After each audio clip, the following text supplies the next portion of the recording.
Welcome to Watch, Review, Repeat. This is the podcast where two best friends discuss the latest in film and television and then do it all over again the following episode. My name is Colton Brown, and joining me is Mr. Andrew Meadows, 007 himself. Wait, no, that's not right. I feel like I could be 007.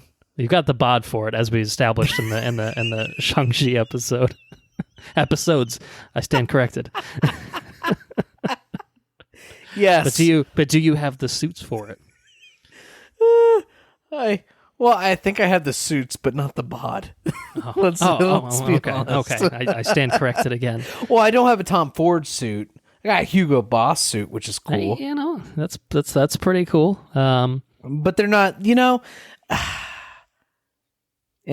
we'll talk about this later. Just in the catching up section, remind me about male models and suits in shopping online. Like, it's just so fucking hard. Anyways, we'll talk about it later. Anyways. We were going to record this episode a day early. Yes, that's true. And I said, Colton, I can't do it.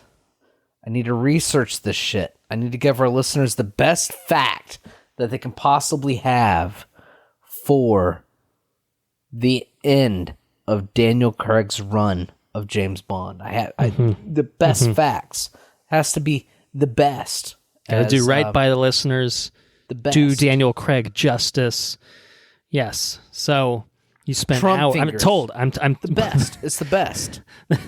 I'm told you spent hours doing some high level research into fun facts for this episode, and we should say this episode is, of course, No Time to Die, the fifth and final appearance of Daniel Craig as James Bond 007. Of course, completing our coverage of his tenure as James Bond. So I do hope that everyone had an opportunity to, either as a Patreon supporter, take a listen to our 24th bonus episode where we talked the prior four films that Craig starred as Bond in, or that they've had an opportunity to listen to it as a regular episode a little bit later. Supporters on Patreon get that extra, timed exclusive access, so they can be the most on top of all of our latest content. It's a pretty sweet deal. Patreon.com/watchreviewrepeat. I'm just saying. I'm just putting it out there. So yeah. Now that brings us to No Time to Die. It brings us to the end of an era in a way for James Bond, and that little intro brings us to me finding out what Andrew has to say about James Bond, about No Time to Die, because I didn't come to the table with a fun fact. I've got nothing. It's on his shoulders exclusively, squarely. I'm Atlas with the shit. So it's on you. It's a very important mission that you've been put on, that you've been assigned to. So what do you have for the listeners? So I have a couple of facts. Prepare yourself. So this film was originally to be directed by, and we've covered this over the extensive years that this movie was announced in 2016, 2015, or whatever it was. Yes, I mean, Spectre came out in 2015, so it's been development since the last one came out. It was in development since 16. I guess from my extensive research, I can announce that development began in 2016, according to U.S. Daily Useless. Okay. I'm sorry. I guess that makes sense. I don't know if this feeds into any inner fun fact anywhere, but I do recall Daniel Craig once upon a time saying that he'd rather slit his wrists than do another James Bond film during the press tour for the last one. Anyway, he made this one, so I guess that wasn't true. Money talks. But anyway, that's it. Anyway, production 2016. What's going on then? All right, so 2016, this stuff's been in development. A lot of time for changes in things. So the first big change came with the directorial announcement. Initially, this movie was supposed to be written and directed by Danny Boyle. Mm-hmm. I remember he was supposed to write and co-write it. I remember this too. I think we covered this in news because of our extensive episode count and we've been on air for quite some time. I think 4+ years. So yeah, 4+ years. We've covered this shit. You did. We covered I don't the know when, but we did. We also covered the announcement that Cary Fukunaga would be directing it, and he landed it. He stuck it. He's the director for this film. The coolest thing, I think, or one of the coolest thing, or one of the funnest, the funnest of facts, we'll say, is that. Let me scroll down to Useless Daily's facts. They have a bunch of facts. So many sources. Look at this man. Oh my god. It's that Billie Eilish at the age of 18 was the youngest person to record a Bond film song, which is cool. And even cooler, I guess it's not that cool because there's like a pandemic and shit. But she won a Grammy before the film was even... She won a Grammy for the song being involved in like a visual medium or whatever. She won a Grammy for this before the movie was even released. Yeah, I mean, the song I don't know itself how came out Grammys ages work, ago. But yeah, so that's pretty fun. That's a pretty fun fact. I think that's a lot of fun facts. At least she found it fun. I mean, she won a Grammy before the song even came out, or before the movie came out, I should say. So I just, there's things in life that I think about, and I just think it's totally crazy. Like, I've been watching a lot of baseball lately. It's playoff baseball, and a lot of the people like on the Braves are like in their 24, 25. Could you imagine that shit? And like that's pretty crazy. But to take it a step further, can you imagine being 18 years old and writing a Grammy Award-winning song for a fucking James Bond film? Like, just what? Her career track is incredible, and she's great. But it's just kind of unfathomable, yeah, right? That's right? what makes it so fucking fun. It's a fun fact. Like... Yeah. Maybe I did not put that in like the emphasis of my voice while I said it. I'm agreeing. I'm just emphasizing it. So yes, thank you for emphasizing it because I don't think I delivered it. I think it is truly kind of awe-inspiring. It's fucking incredible is what it is. It's nuts. 18 years old recording not even recording like just a Grammy emanated what? Fuck. I'm lubed up. Too lubed up apparently. Oh my goodness. Recording a Grammy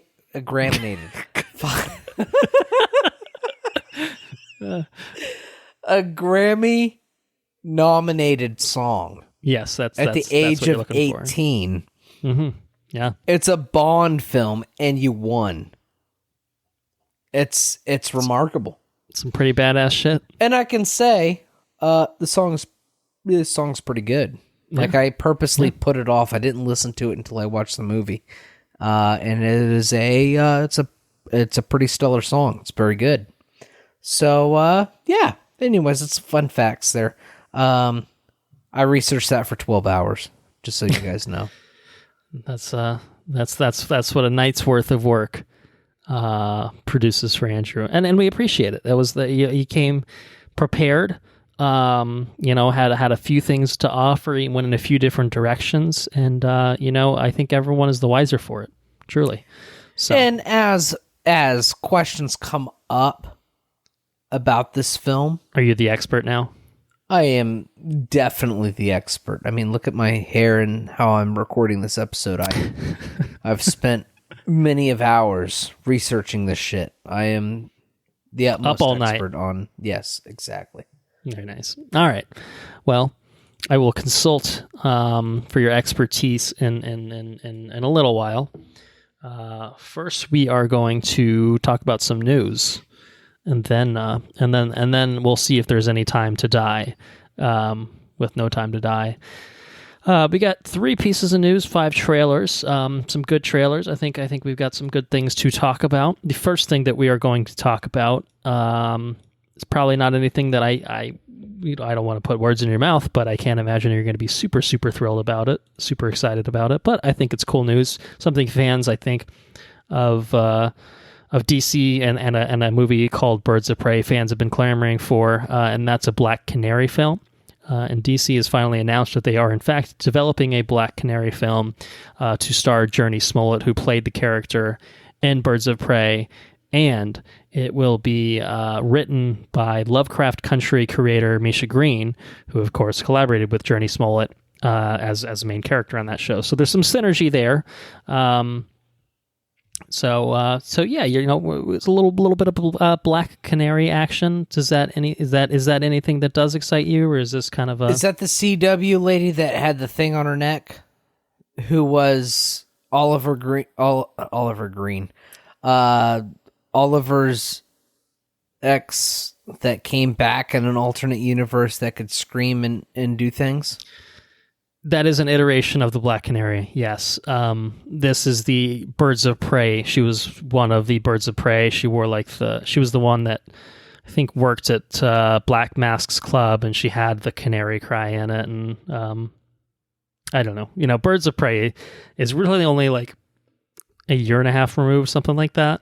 Maybe it's 2.5 years removed. It feels like 12 because of the pandemic. So I understand if you don't like totally remember all this, but Birds of Prey and one emancipated Harley Quinn? Correct. She was the one that was not Harley Quinn, who was not Huntress, a.k.a. Mary Elizabeth Winstead, and was not the cop. So process of elimination says that the character that you may be thinking of somewhere in your head was the Black Canary in that film. So, Okay. Okay. All right. Yeah. I thought I was not the biggest fan of Harley Quinn's or Birds of Prey and Emancipated Harley Quinn or whatever the fuck it was called because it was a stupid ass title. Yeah. Was not a big fan of that movie. I'll just say, hopefully they have I know that they have a talented actress. I know that they have a talented direction coming from it. Yeah, we liked Lovecraft, so that's something, So I'm hopeful that something better than the film that it's coming from is developed. So I'm hopeful that something good is created. All I need is good actors and actresses, a solid direction, a solid story. I mean, so I don't discredit anything until I see what it is. Mm-hmm. So yeah, we'll see what happens. Okay, yeah, I can co-sign that. I like the Black Canary character. From the comics, from the stuff that I've read, I felt like the Birds of Prey movie could have been more interesting if it actually embraced being a Birds of Prey movie instead of being a Harley Quinn movie. So the fact that they're giving a character that should have had, I think, a lot more focus in that movie, her own movie, I think is good. I'm excited to see what they do with it. I think that the pairing here sounds good with Jurnee Smollett and Misha Green reteaming, I guess. So I'm excited. I'm excited to see what they do with it. Not clamoring, chomping at the bit or anything like that. But I'll be curious to see how they work on this one and see what they come up with. So yeah, we'll have, I'm sure, more coverage on that in the future. Probably not in a little while, but in the future. Next piece of news. We're catching up. I guess I maybe should have said that up top. Because we record fairly erratically still, and are behind the curve sometimes and getting episodes up in a timely fashion. That some of this news is old hat, probably, if you pay attention, if you're in the circle of keeping close tabs on film, television news. But I kind of just pulled, a few things that seemed appropriate for this. And eventually we'll catch up on things. Eventually, who knows when, but eventually it'll happen. But anyway, I'm talking about the Emmy winners now. The 2021 Emmy winners is our second piece of news. The 73rd annual Emmy Awards. There we go. And so this quite literally happened a month ago. So that just goes to show you that we're a little behind the curve. But some good actors, actresses, TV shows recognized at the Emmys. Certainly some that I can vouch for, and others that I actually cannot, but I've heard great things, so this just seems to solidify that fact. But I'm just going to do just kind of a quick run through of what happened at the Emmys. I did actually watch the Emmys, so even though it has been a month, I'd have it in my brain somewhere. So Best Limited Series went to The Queen's Gambit over at Netflix. And Netflix did pretty well, I think, overall. The Crown won Best Drama. Ted Lasso did exceptionally well over at Apple TV+. Still haven't watched that one. Really need to get on that. Hamilton won. Actors were recognized for The Crown. Josh O'Connor, Olivia Colman. Ewan McGregor, just talked about him indirectly. He was Black Mask in Birds of Prey. He won for Best Actor in a Limited Series or TV Movie for Houston. Kate Winslet, who was fucking fantastic in the show, won Best Actress for Mare of Easttown. Let's see, what else? Jason Sudeikis won for Ted Lasso. Gene Smart for Hacks. I think it's an HBO Max show that I need to watch. Supporting actor, supporting actress, Evan Peters, Julianne Nicholson, both Mare of Easttown. Ted Lasso won for Comedy Awards. SNL won a few things. Oh, Courtney B. Vance won for Lovecraft Country. Yes, I'm literally just spouting things from a list. I'm so sorry. I don't know if this just comes across as incredibly boring or like overwhelming, but anyway, it was I think overall pretty decent affair. I think of particular note. Michaela Cole became the first Black woman to win for writing in a limited series with I May Destroy You over at HBO. So that's pretty awesome. But yeah, I think some pretty standard fare shows. Some things that we've seen ourselves. Queen's Gambit, I know you've watched, I think maybe a couple times.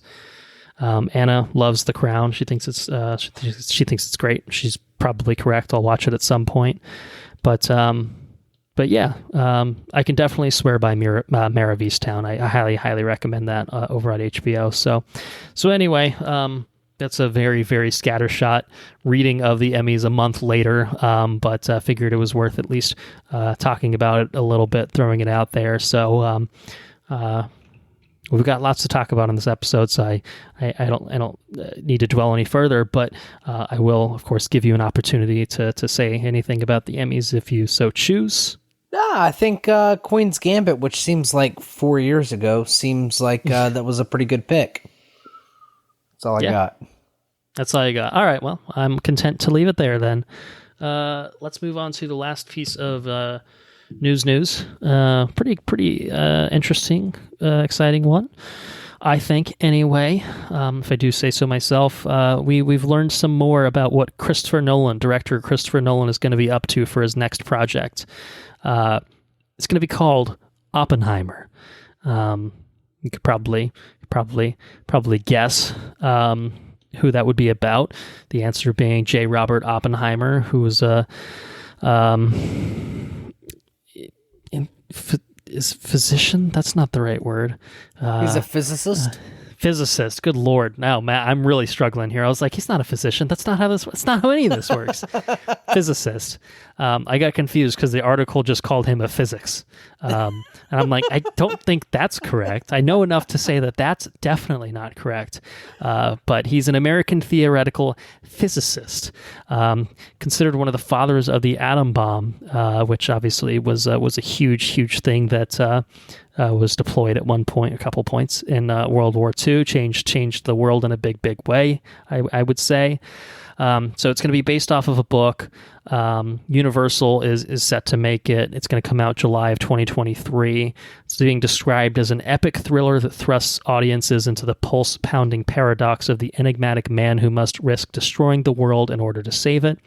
And who better to play Oppenheimer but a frequent collaborator with Christopher Nolan, Cillian Murphy. Cillian Murphy will be taking on the title role of Oppenheimer. That sounds delightful. So. I am 110% in on this. Absolutely. I think it's great. I think I don't know if Nolan is just going to switch between doing historical things and and then going back High and doing sci-fi. crazy out there shit. Yeah, exactly. I don't know if that's going to be his MO for a little while here, but I'm okay with it if it is.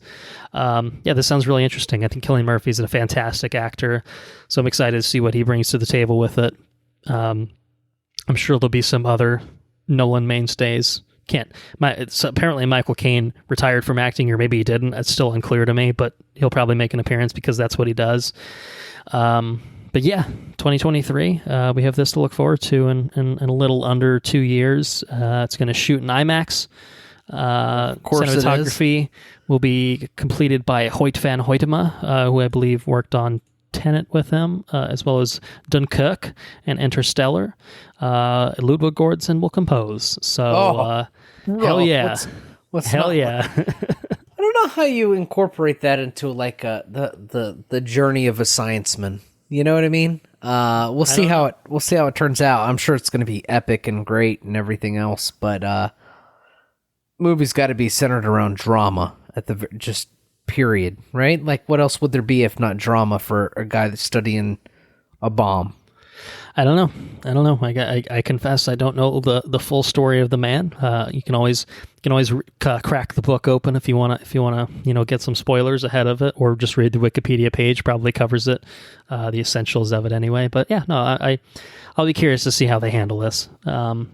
Oppenheimer. So yeah, so there you have it. That's the news. And now we turn our attention to a few trailers. We're going to start with a couple upcoming Netflix films. First of which is Red Notice, coming to Netflix November 12th. It's got a star-studded trio leading the way with Dwayne "The Rock" Johnson alongside Ryan Reynolds and Gal Gadot. An official teaser trailer for this. I think we got a lot of footage for it. I think we got a pretty good feel for what it's going to be like. Is it anything that you're interested in? I'll watch it. Because it's on Netflix, and what else are you going to do with your time, that sort of thing? Yeah, I'll watch it. Doesn't look like anything groundbreaking. Doesn't look like... Yeah, I like Dwayne Johnson. I like Gal Gadot. I like all three of these people. Yeah, is Ryan Reynolds just playing himself? Absolutely. But yeah. I think they're all kind of just playing themselves, I guess, in a way. But it's just like it's Ryan Reynolds, okay. but also he's a criminal, and it's Gal Gadot. She's still Wonder Woman, but also she's a criminal, and The Rock is just playing Hobbs from Fast and Furious, but he's also he's working for the FBI. Oh wait, that is basically literally the same role. Yeah, it's just Fast and Furious, right? It's what it is. I'll take it. They're getting paid for it. I'll watch it. They've already been paid for it, I'm sure. Probably a hefty sum of money, I would guess, all around. It looks fun. I hesitate. I will probably stop short of saying, yeah, it looks good. You know what I mean? It's probably going to be dumb fun. It looks good, but maybe a bit silly, maybe too silly, or maybe just a little not as clever or interesting or funny as it probably would want to be. But as a mostly pointless, hopefully sub 2 hour diversion, it seems like it might fit the bill for that. So, and it's on Netflix, it feels right. It feels right on Netflix. You know what I mean? It seems a cut above their, the schlockiest, the worst of the Netflix stuff, in the sense that they clearly threw some money at this and got some talented people on board. But it still, it doesn't. This does not appear to be an Oscar winner by any stretch of the imagination either. No. So, but again, it's not and necessarily. That's okay. Striving They for that. all That's can't okay. be. Exactly. Yeah. You can't all be Oppenheimer or whatever, man. So sometimes you strive for a little bit less, and if you set your sights a little bit lower, maybe you're more likely to succeed. So. Yeah, I'm willing to give this a look. November 12th. I don't know if we'll do an episode on it. Maybe we will. Maybe we won't. But all I hope for something like this is that the cast is charming enough that it takes a movie that's probably otherwise subpar and makes it entertaining. That I don't feel like I wasted some chunk of my life watching it. If it can clear that bar, I think we're okay. I think it can do it. I feel good about that. Yeah, it's all you can hope for. High praise, I know, very high praise. Just heaping praise on Netflix. But yeah, that's Red Notice, November 12th. I really, it's a bit run of the mill, but it seems, like I said, they threw some money at it, so it seems well shot enough that it shouldn't be a bad version of like this. There's absolutely a bad version of this film, but yeah. Anyway, you want to talk about that other Netflix film? Yeah, teaser don't trailer look up. for? This shit looks hilarious. Don't look up. Just a little bit more up your alley. You're thinking this one might be good. This actually one might be good. Don't have to hedge your bets. It might be okay. I'm thinking it might be pretty. It might be okay. It might be pretty good. I think we got less of a feel for what this film is actually going to be. It's a shorter teaser. It's kind of stylishly edited. But, half the teaser is Leo just breathing. You know what I mean? Like, him just doing his fucking thing. Because, that's what he does. But enough that it's memorable and it gives you a little something. But it doesn't tell you the whole film. I think Red Notice, you really got a sense that's the whole film. I just watched a short version of the whole film. I get it. This one, not so much. You know what I mean? So. Yeah, it looks like a meteor or some shit's about to hit Earth. And you got some people that are real excited about it, and then you had the president of the United States who's like, I hear this shit all the time, just fucking take care of it, whatever you gotta do, just take care of it, and it's got Cate Blanchett in it, which we're gonna talk about Cate Blanchett and it's some other properties. It's not the last time we'll talk about her. Yep. No, and Kate's back on the Kate's back in front of the camera. I like Cate Blanchett. I think she's an excellent actress. I think she's riveting. She's a very talented person. So is Leonardo DiCaprio. So is Jonah Hill. And Ariana Grande is a good vocal coach on The Voice. I like her. I like her. Okay. I like her opinions. So yeah, it's cool. I'm about this. Yeah, this looks. Look, it's coming from Adam McKay, who I think has mostly been pretty good. I think The Big Short was a great film. I think Vice was a stylish film that I didn't love, but it was entertaining. It was definitely an entertaining film, and I think this will certainly hit that mark as well. And this film is bolstered by an amazing fucking cast. Obviously, Leonardo DiCaprio, and Jennifer Lawrence at the top, but I think. It's got a pretty stacked supporting cast too. Rob Morgan, Jonah Hill, Mark Rylance, Tyler Perry, Ron Perlman, Timothée Chalamet, Cate Blanchett, Meryl Streep. Like that. That's a lot of fucking people. In addition to some other non-traditional performers like Ariana Grande and Kid Cudi as well. So.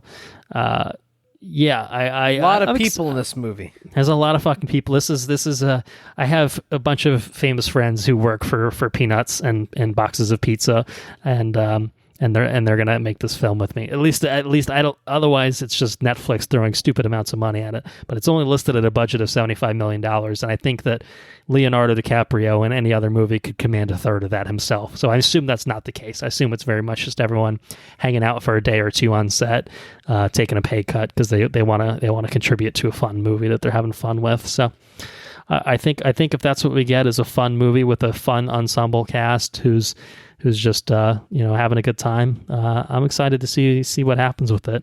It's the December 10th release date. I think for it's like a limited theatrical release and then rolling out for everyone on Netflix on the 24th of December. So it'll be a nice little Christmas drop at home if you want to wait the couple week period. So to quote the first YouTube comment that I see, anyways, this is looking like the most expensive cast Netflix has ever hired. Yeah, I mean, yeah, and I feel like in theory it should be, but because it's Adam McKay, to me it's just very much a. What has Adam McKay done before? Did we talk about this? Big Short and Vice were the two things that he's directed most recently, but he's been in the biz for a long time. He did Anchorman 2, a lot of comedies back in the day. He did the Anchormans, Talladega Nights, Step Brothers, The Other Guys. So he's been around, I think so. More directorial clout friends lately, but I think he's got plenty of friends who are willing to hang out with him for a few days on set and make a movie. So I think that's how Netflix is affording this cast, because I really do think that it would cost.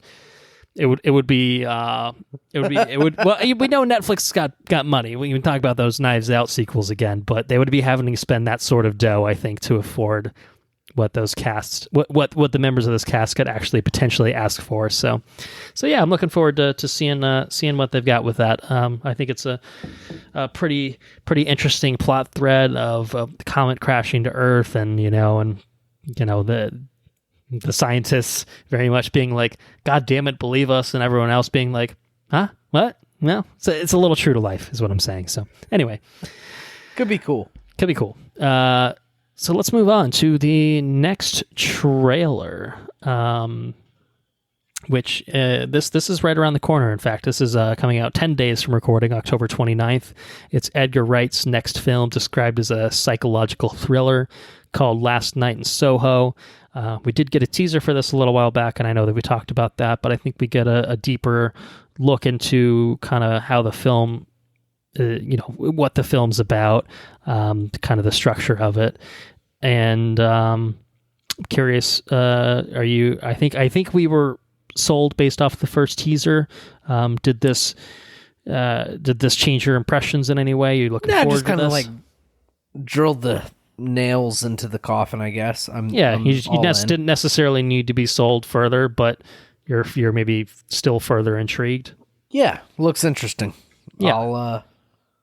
I'm all in. I really like the way it's shot. Kind of the neon-soaked vibes, I think, are really cool. I think that Thomasin McKenzie, who I only know from Jojo Rabbit, she was great in that. She's obviously going to be a big role in this. And Anya Taylor-Joy from The Queen's Gambit, as we talked about, she's a fantastic actress. So I think the two of them are going to be really, really great together.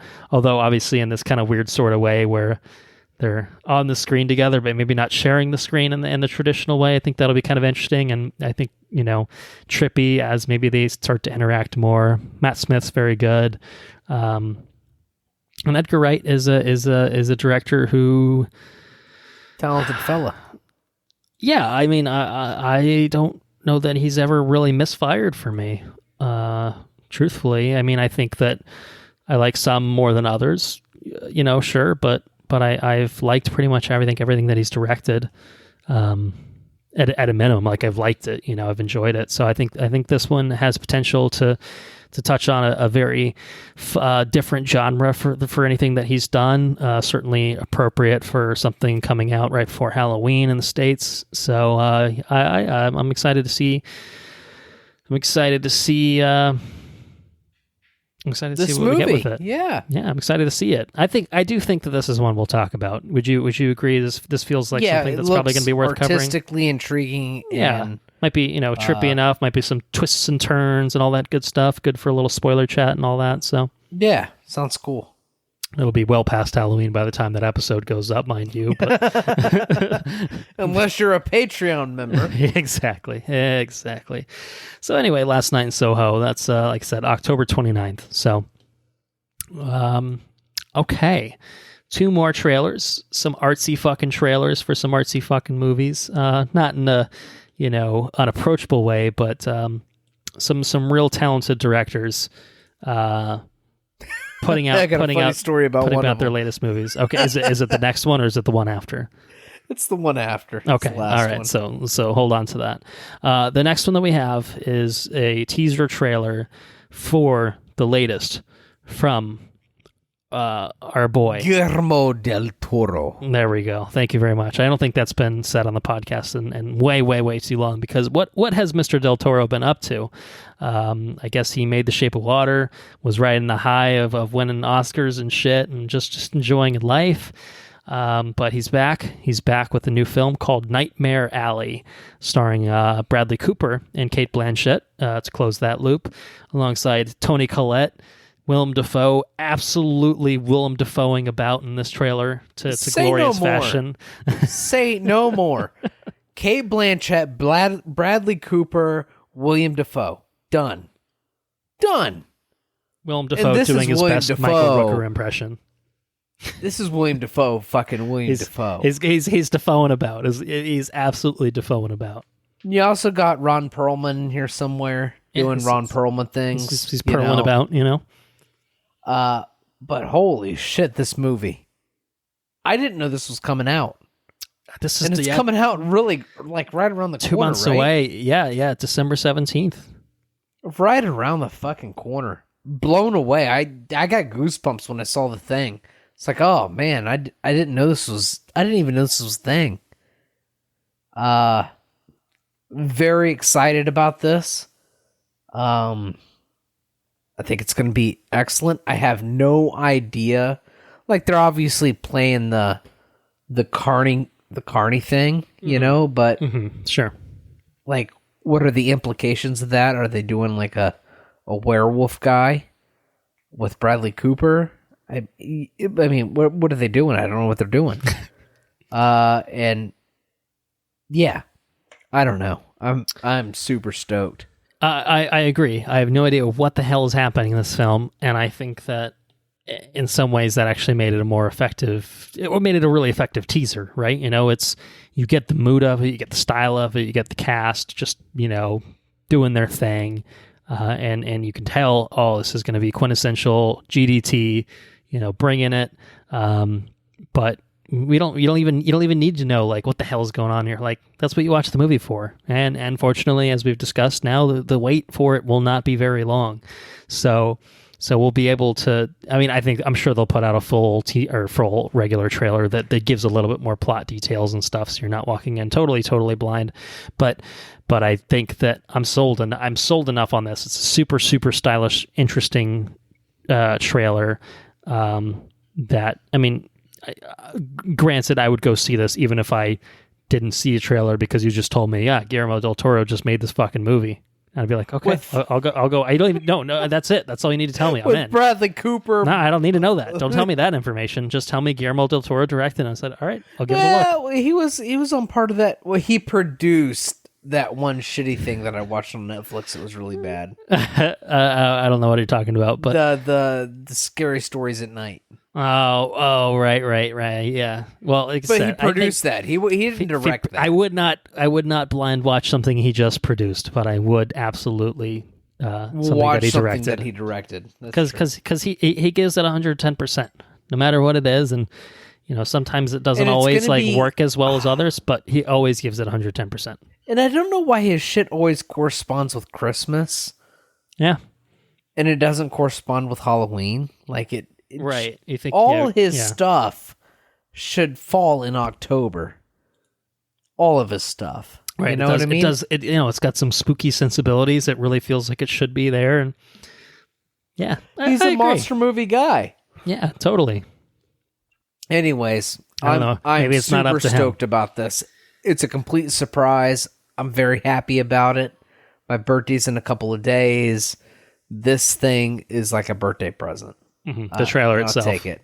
Yeah, exactly. And then you get Dune for your actual birthday present, just the whole fucking movie. So I will get Dune for my birthday, but I got a Guillermo del Toro trailer, and I'm excited, or teaser, or whatever the fuck it was. Hey man, whatever, it doesn't matter. It's all great. So yeah, December 17th. This is absolutely something we'll be watching. No doubt about it. So greatly looking forward to what Del Toro brings to the table with this one. And that brings us to the final trailer and the final piece of news for this episode. The next film from Paul Thomas Anderson, Licorice Pizza. Andrew's laughing. Are you thinking about whatever it was you were talking to? I thought this trailer was, I saw this trailer in front of No Time to Die, actually. Oh, really? Okay. And I was taken back by it. Like, I thought it would be, like, it looked really good. And then I watched it again, because it was in the news thing here. And I looked up Paul Anderson. Oh, no. And I got Paul Anderson of the Did you get the other? You got the other Paul Anderson? I got the other Paul Anderson. Paul W.S. Anderson. It's like, God damn, this guy's made a bunch of shit. How is he? What? He's making this fucking movie? Like, did he finally get his head out of his ass? Did he? Exactly. That's exactly what I was saying. I was like, oh no, this can't be right. And so I did a second Google and I found out this is not the same Paul Anderson directing this movie. As Wikipedia puts it on the Paul Thomas Anderson Wikipedia article, not to be confused with Paul W.S. Anderson, and it has it the other way around too. If you go to the other one, it says not to be confused with Paul Thomas Anderson. So exactly, one of them makes a bunch of shitty video game movies, mostly Resident Evil movies with his wife, and the other one does good shit, actual good shit. So actual the Thomas good shit versus WS it's an extremely important distinction. The superior Paul Anderson, it is known which one it is. So yes, that's very funny. I wondered if it was heading in that direction when he started talking. Yeah, so that's exactly what happened. I was taken aback by this trailer. I thought it was very well made. I think this is it feels from the main protagonist, or I don't know what the protagonist is. Let me just start over. That one lady feels like she's too old to play the person that she's playing, like that musical that came out. But it does feel it feels very heartwarming. It feels very good, and I laughed a lot in this trailer, and I think it's probably going to be a very good movie. I will say that.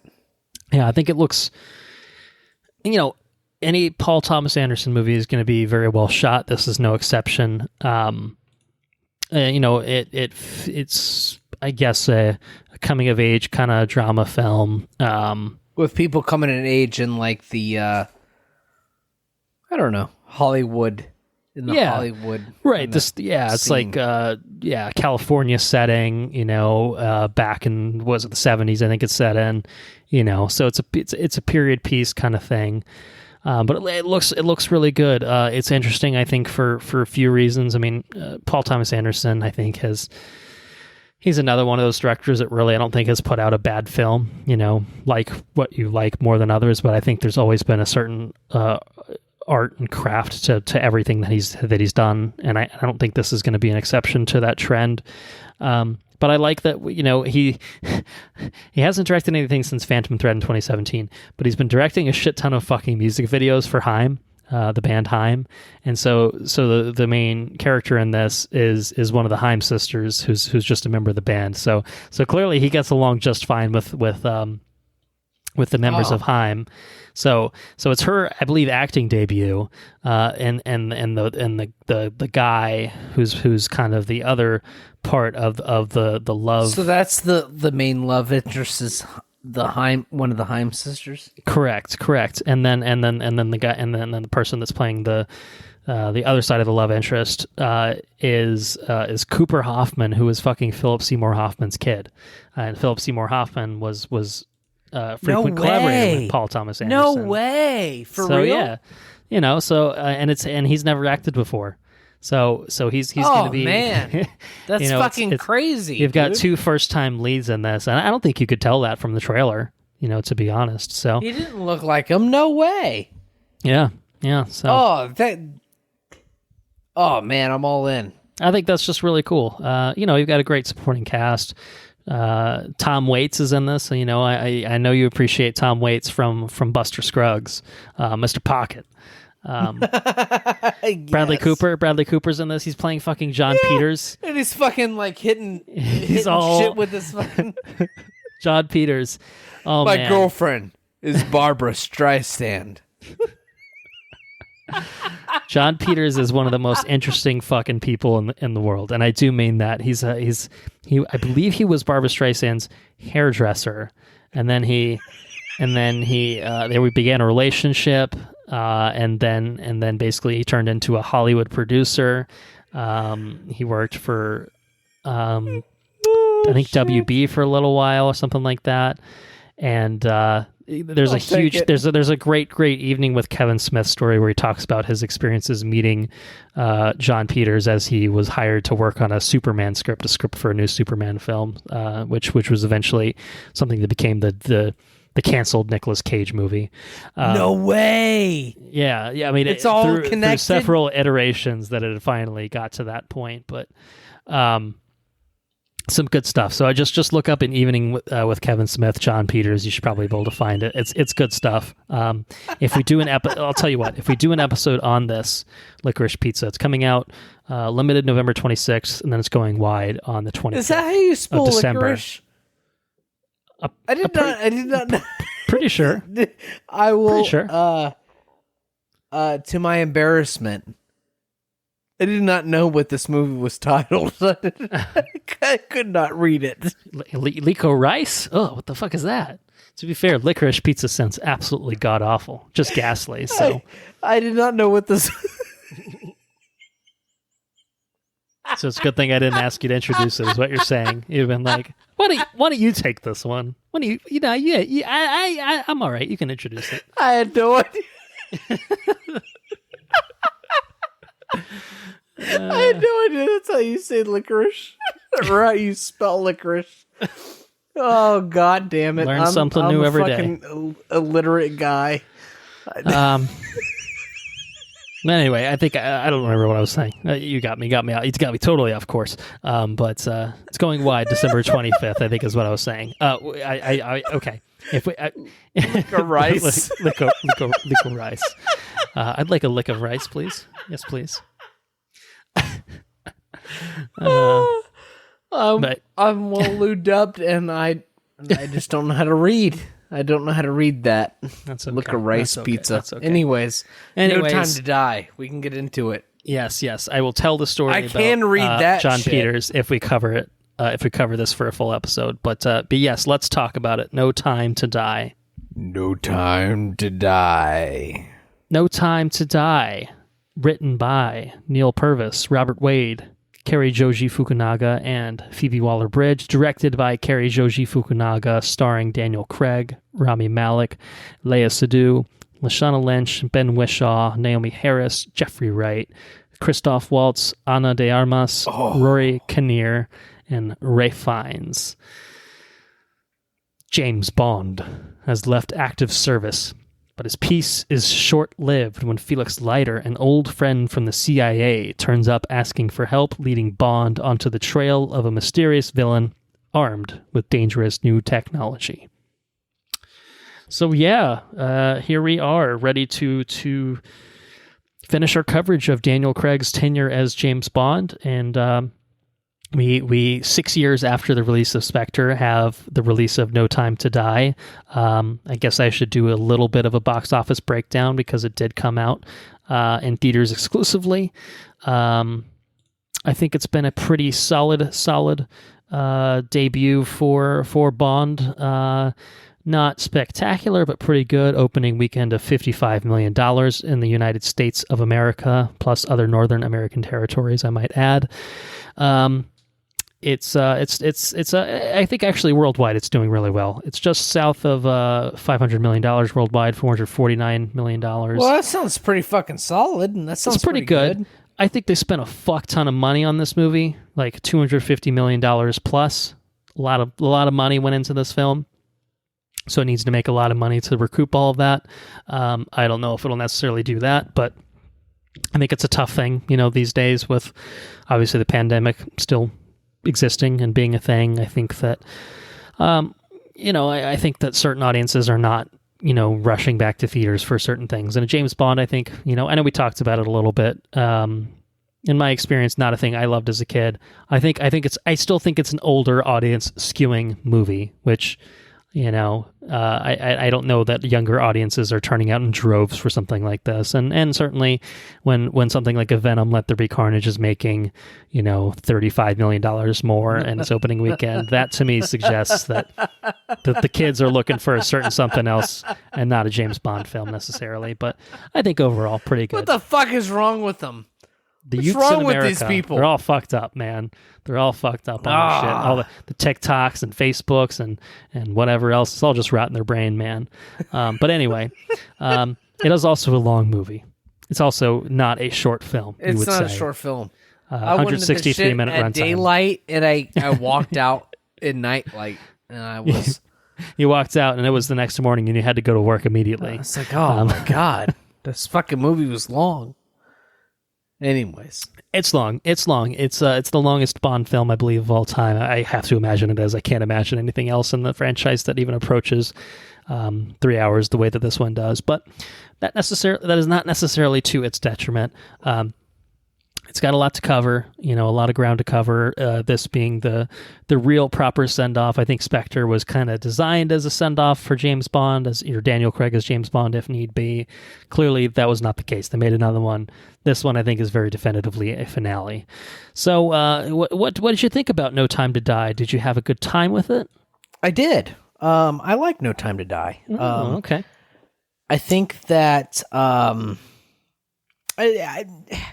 I think some of it's still a little contrived, it feels like. A little Spectre-esque in that regard, or at least, playing up the ridiculous aspects of Bond. That it was really shifted from the grounded with Casino and like slowly, tilted towards the more ridiculous James Bondy aspects. And this one has a little bit of both, I guess, Yeah, so like the first half of the movie is kind of low-key. Mm-hmm. Mm-hmm. Second half of the movie is crazy James Bond. Not so much. Yeah, exactly.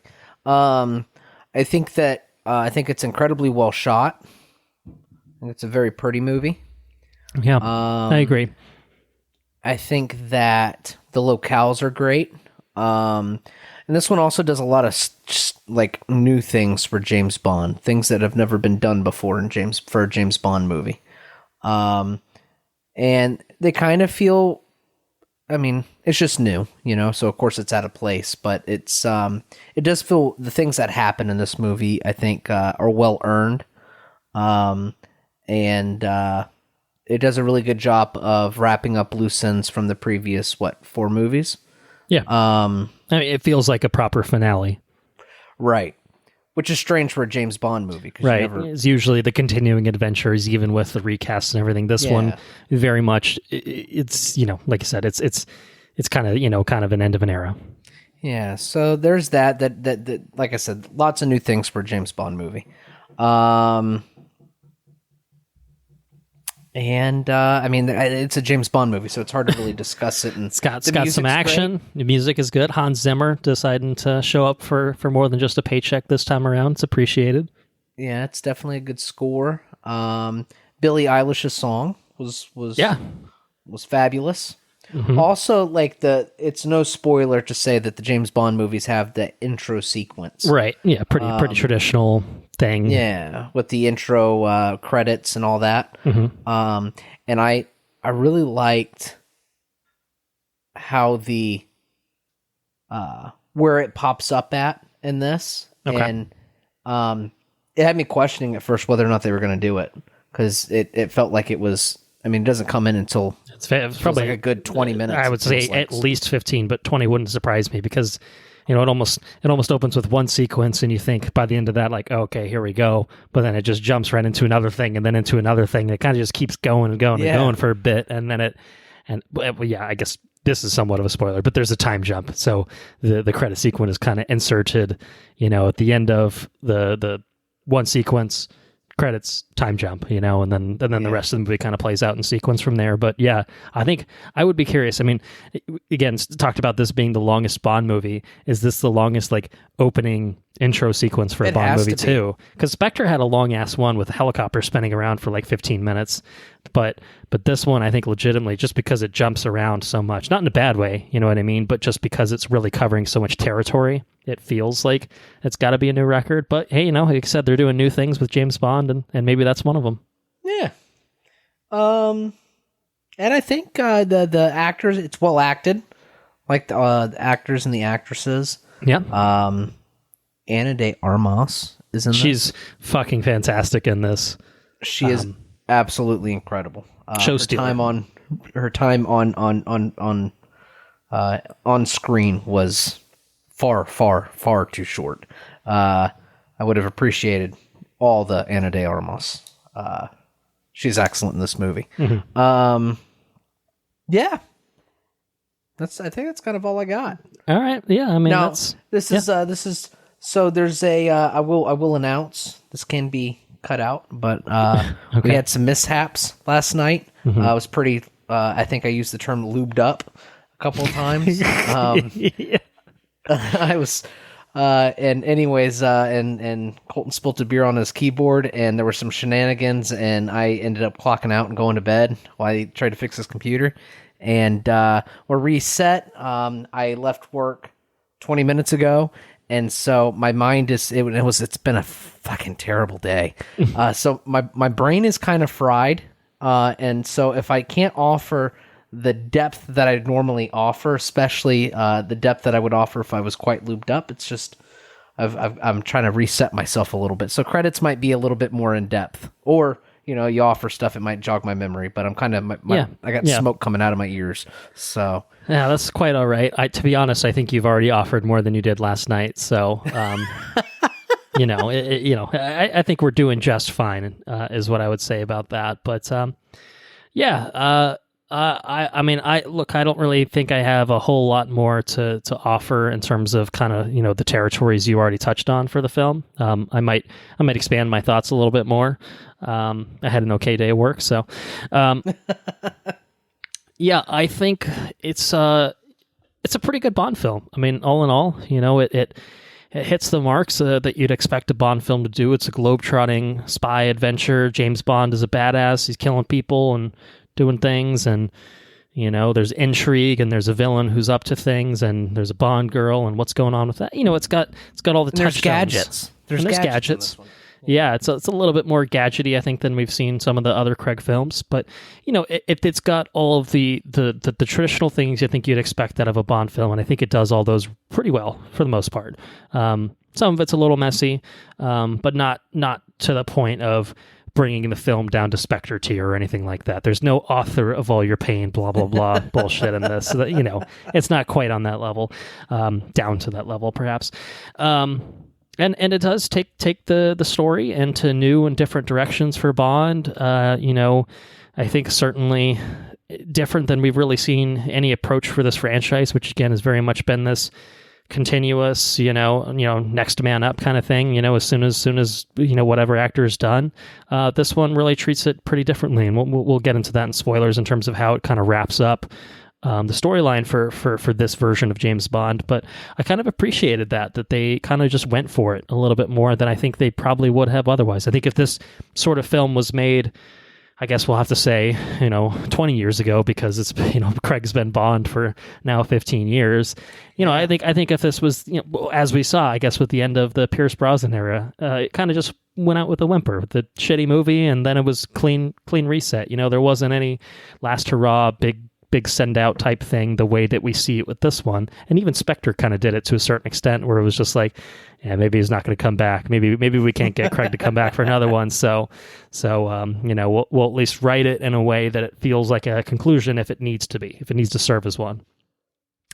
So yeah, I liked what it tried to do. Not 100% successful, I don't think, at everything that it attempts, but it's a pretty bold movie.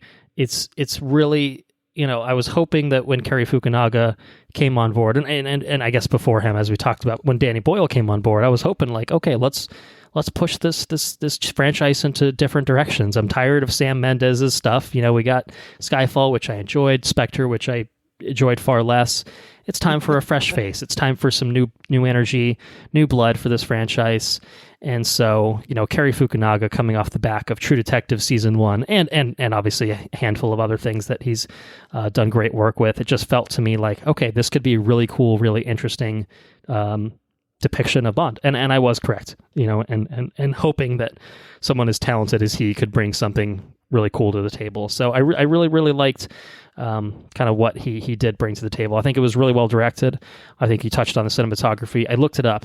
Linus Sandgren is a cinematographer, not a name that I immediately recognized, but he's a frequent collaborator with that goddamn wizard Damien Chazelle. He worked on La La Land and First Man.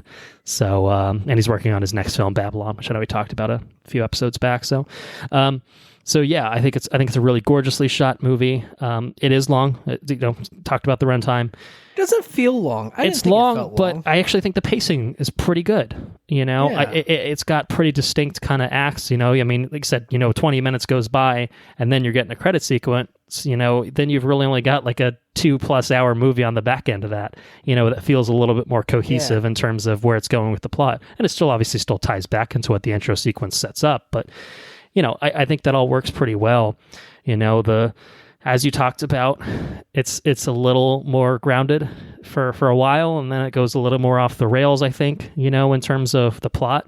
But, it kind of escalates, as the movie progresses, it kind of escalates in terms of what's happening and what's going down. Yeah, exactly. So, you want to finish up Craig's tenure as Bond, go out with a bang kind of thing. So, yeah, I liked what Fukunaga brought to the table with this. I think the story in general, despite some, contrivances, sure, some little things we'll talk about in spoilers that I'm just like, okay, I'm good. No, thank you, please. It's still it's pretty good overall.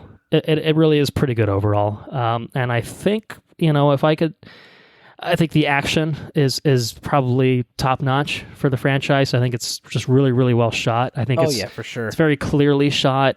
There's a one-shot sequence in this film, I think towards the end, which I think was great, involving a staircase, if you recall. Yeah. Which I think is awesome. I don't think that's a spoiler to say. Look for, if you go in walking, waiting to look for it, I think it almost gives you more impact from it. But beyond that, I think the intro sequence has some really, really great action set pieces. And it's kind of, staged throughout. Talked about Ana de Armas, and, she's involved in a really killer set piece too. So, yeah.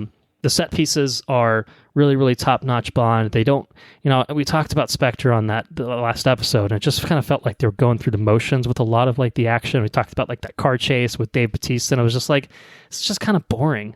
Like it doesn't feel, propulsive or kinetic in any way, but this does. This definitely does. This definitely brings more of the punchiness, I think, that we saw, really more so in Casino. I think, Quantum had a lot of punchiness, but you just couldn't see any of it because it was so goddamn poorly edited.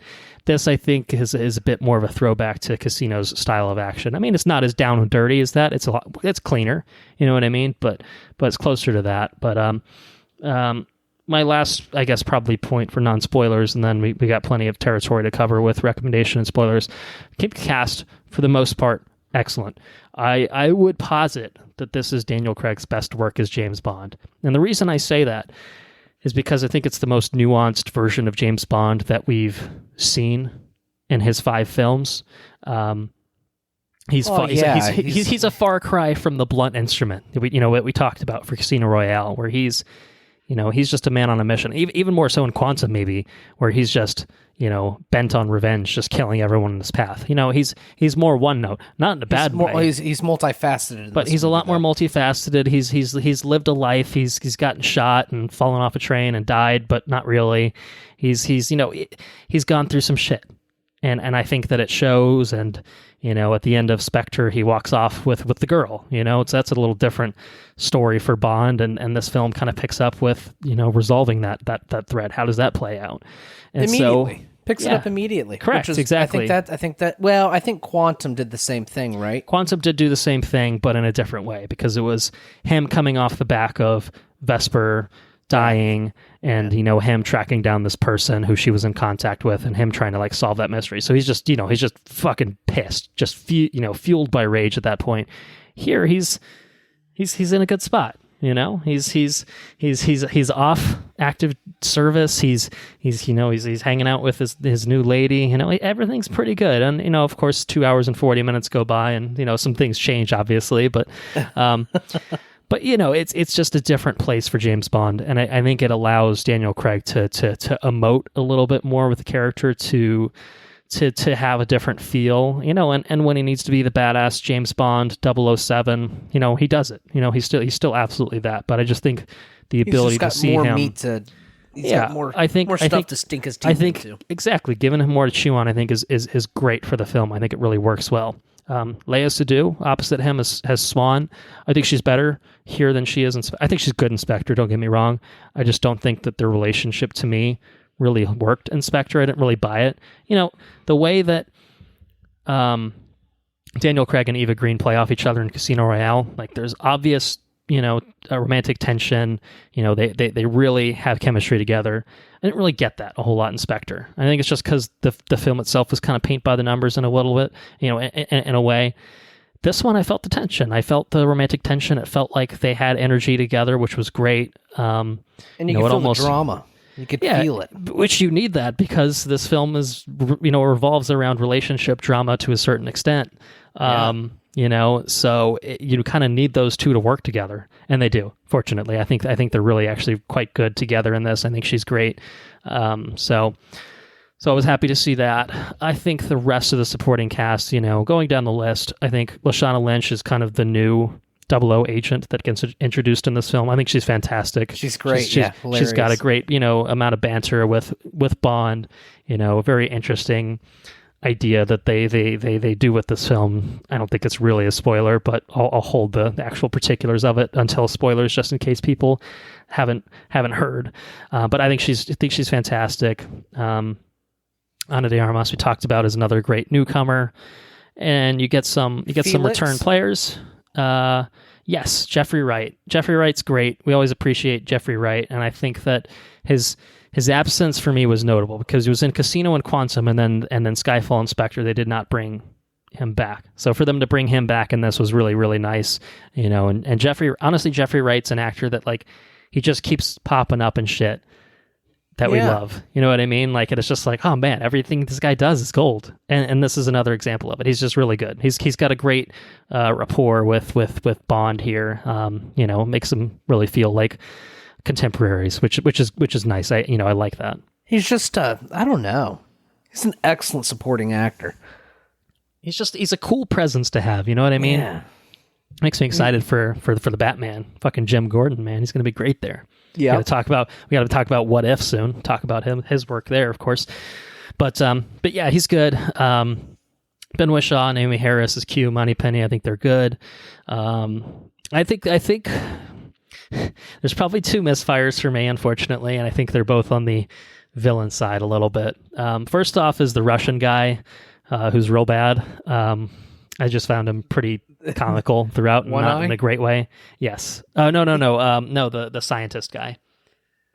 I think he was. Guy. What he's written to be. He's written to be very over the top and silly. It took me out of the movie a little bit. I don't think it was really the actor's fault, but they just wrote him in such a way. Like, they wrote him to where he should be like the bad guy in like kind of like a cartoon. Yes, he was cartoonish. Versus he was cartoonish. And I think it's at odds with a chunk of the movie. Not all of it. Some of it is cartoonish, and he's fine in that context. But sometimes it doesn't play so well. But the other one, and again, I know we talked about. I don't think we actually did an episode on it because I think I was late to the party. But we saw Rami Malek recently in The Little Things, and I thought he was god awful in that film. I think he's better here, but I really am just kind of over Rami Malek's shit. To be honest, like I'm kind of off him at this point. He's. I think part of it, and what his about defense, the hacker show he was in. He's great in Mr. Robot. That's like that's when I was on Rami Malek. I thought he was great in that.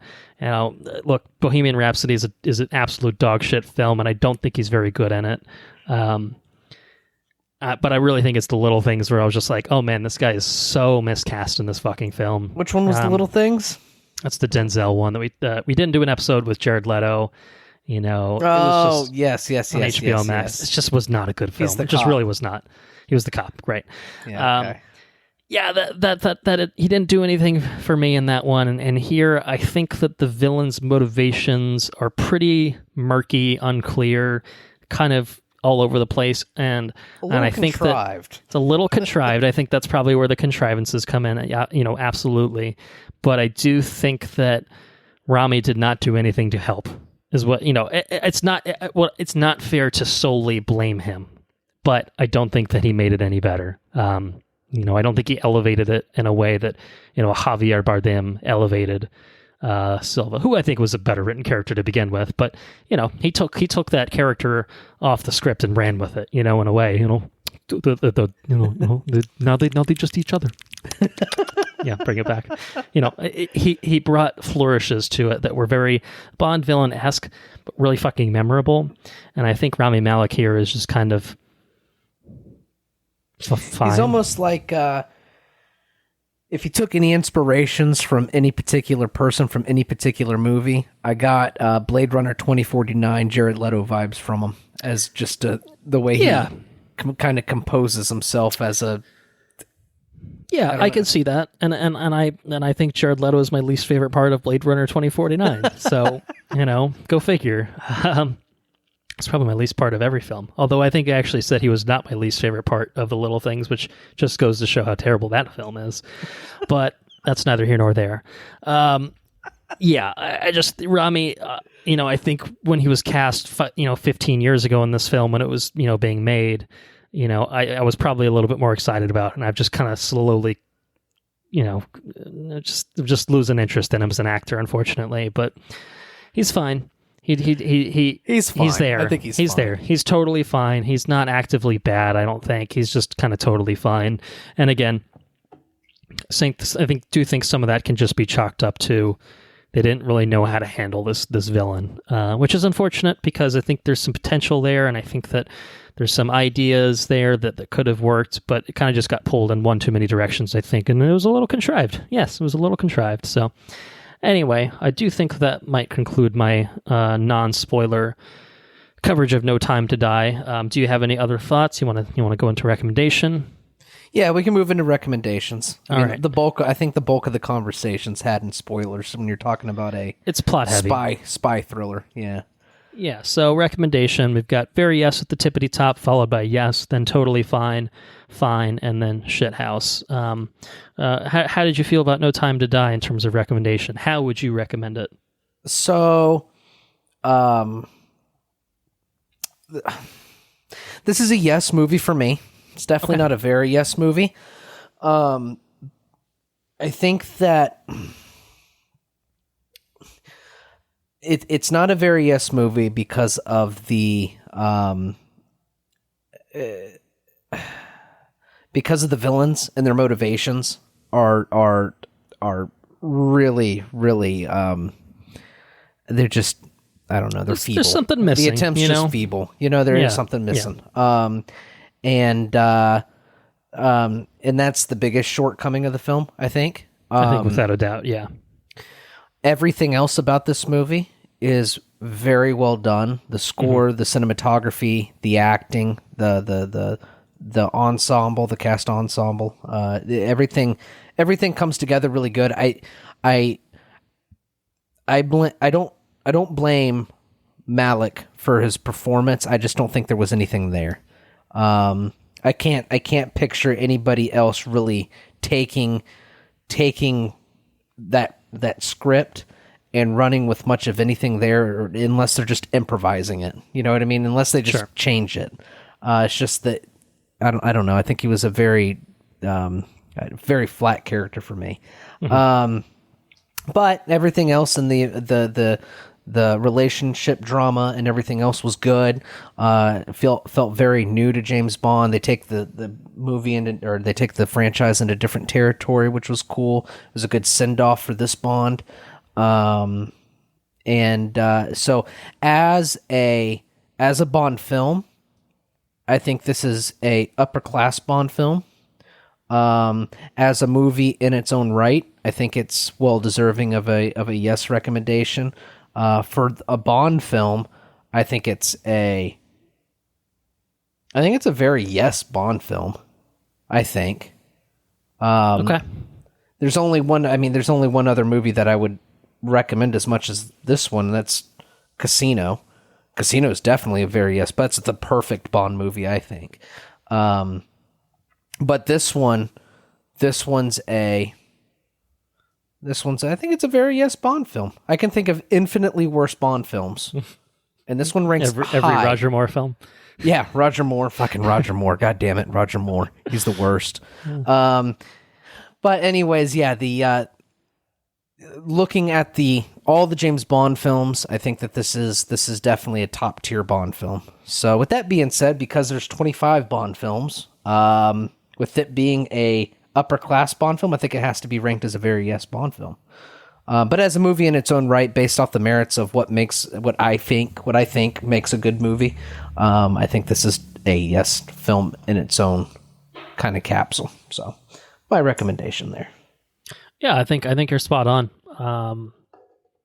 I agree. I think initially I was thinking, yeah, it's a very yes film, and then the more I talked about it, I'm like, honestly, bits of it are kind of messy, and not in a way that takes the film from being really good to being bad or anything like that.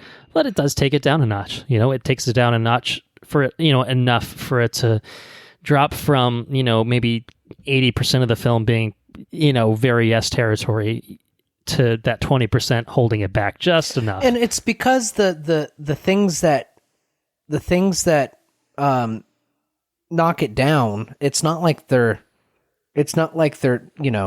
you can brush them under the rug kind of things. You know what I mean? Yeah. It's not like it's a pretty big part of the film. Yeah, it's the Russian guy. He's present for most of the movie, 40% of the movie, and then on the tail end, it's Rami's character. You know what I mean? Yeah. And so they're not like, hey, there was a 15-minute rough patch there. Right, yeah, this one set piece is kind of boring, but everything else is great. It's like, no, there's you got just an little ankle weight seeds on you, of pulling you down. Exactly, yeah, it's a good way of putting it. So I do think it sucks. Again, it doesn't take it into being like actively bad territory, as I said, but it does hold it back. So yes, I think a yes is an appropriate ranking recommendation, rather for the film itself. There's a lot of really, really great things in it that will flesh out in spoilers, and some stuff that's not as good that will also flesh out in spoilers. But I did really enjoy my time with it. I don't think that the runtime was the reason that I refrained from giving it a very yes. I think that it's actually, although it covers a lot, and I do mean a lot, I think it really worked. So I think I don't think you can trim. I don't think there's any fat to trim. I wouldn't want to see the movie with trim, Yeah, no, I agree with that. So you ready to do some spoilers then? Spoilers. All right, full spoilers for No Time to Die. All right. So spoilers. Yeah. Do you want to just bounce around? Do you have any immediate thoughts? Do you want to just kind of run through little set pieces? I'm going to start with the beginning. Start with the beginning. That seems an appropriate place to begin. So, one thing I love about this, a trademark for Daniel Craig's Bond has been driving fucking fast. Everywhere. Just everywhere. He's just parking fucking spots, fly around, slamming on the brakes, the whole 9 yards. I made a comment about it in the bonus episode about Casino Royale. Like they're driving, it's fucking ridiculous. Anyways, there's at one point, Swan says, "Just drive faster. Why don't you just give it a little bit more?" He's like, "No, I'm not going any faster. We have all the time in the world now." Yeah. And I was like, "Oh wow, like Bond's changed. Like he's a changed man." And so I associate the speed at which he drives to the development of his character. He's in a very different headspace now. That is until he goes to visit Vesper and gets blown to hell. Shit goes sideways there. Real quick. Out of nowhere, I jumped. I scared the shit out of me. I was just going to say, I forgot to say anything about this. I saw this in Dolby. How did you watch it? Regular theater. Okay. At the AMC at the Movie Co. This was an incredible film to watch in Dolby, and I imagine same would be true for IMAX, and I'm sure it still plays just fine in a regular theater. Like a little rinky-dinky regular theater, disgusting. Peon. Peasants. It's no big D, but... it's no big D, of course. But yeah, the Dolby was really, really good here, particularly the audio, and that was like kind of the first instance of it where like you as an audience member almost kind of felt blown back by it. We're just like, it's unexpected. You're not ready for it, obviously, but... he was fucking loud, man. It was Dunkirk loud, so oh man, it was intense. It was good stuff though. Yeah, that was really good. I loved the whole intro sequence, and even backing up, it starts with the flashback, which I really, really enjoyed because it was basically shot like a fucking horror movie with with the guy with the mask. Yeah, it's the masked version of Rami Malek. He was better with the mask on. If they just let him wear the mask the whole film, I actually think I would have enjoyed his performance more. It was pretty terrifying. That was really good. He was good in the beginning, as just kind of a Michael Myers-esque figure, hunting, little Madeline and Mr. White, her dad. I thought that was really, really good, really compelling opening, really strong, striking cinematography. Even the gun barrel just transitioning out into like the frozen over lake was just fucking cool. They did that a couple of times. They did it with the car driving through the tunnel. Yeah, that was really cool. I also like in the beginning. Well, we can probably just talk about anything that's in the pre-credits because there's a lot there. Yeah. Whenever he gets back to the hotel room and he thinks that she did the same thing Vesper did to him. Right. Like, yeah. He's got basically PTSD from everything that went down with Vesper, and he's just. Man, he immediately reverts right back into Quantum Bond right there. He's just pissed. He's pissed. He's so pissed. Oh man, the moment when like he's in the Aston Martin and they're getting shot at. Yes, they're that's just the part shooting I was at going it. to. They're just shooting at it, man. Oh my god. And he's just sitting there holding the steering wheel, staring straight ahead. Yeah. Just fucking. God damn. Oh, he's so pissed. much rage. That's within 5 minutes you get. Serene James Bond, I'm retired, life is good, to Quantum of Solace, I will murder everyone in my path, James Bond. Yes. Like the five minutes you get the full gamut of emotions from James Bond, and that's awesome. And she's just pleading. She's got tears in her eyes. She's so well acted in this movie. She's great. She's really great. Yeah. I think they give her a lot more to do. That's the key. Give your actors something to work with, and lo and behold, they'll deliver. Which is maybe the shortcoming with the villain, as we'll get to. But yeah, she's great. Man, you could just see it in her eyes. She's scared. She doesn't know what the fuck's going on. Nothing, And woof, man, what an intro sequence. Yeah, it was awesome. Drops her off at the train. Yeah, brutal, man. I'll never see you again, or something like whatever he actually says in the moment. Get your ass on the fucking train. Yeah, I was. I worried that going into this, because James Bond is not allowed to be a happy man. That's not how this world works. Apparently, I was worried that they were just going to go ahead and fridge Swan and kill her off in the first 15 minutes and call it a day. I'm glad that they did not do that. Yeah. Obviously, they have her exit stage left in this different way, but basically, Bond feeling betrayed, saying, I'm not doing this shit again, fuck off, I'll never see you again.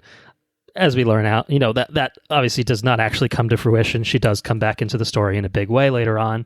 But yeah, that whole sequence was really, really like emotionally powerful in an unexpected way, because again, I didn't really think they sold those two in Spectre, but you get 20 minutes of them here, and I'm like, damn, this is rough, They got some real shit, man. Yeah.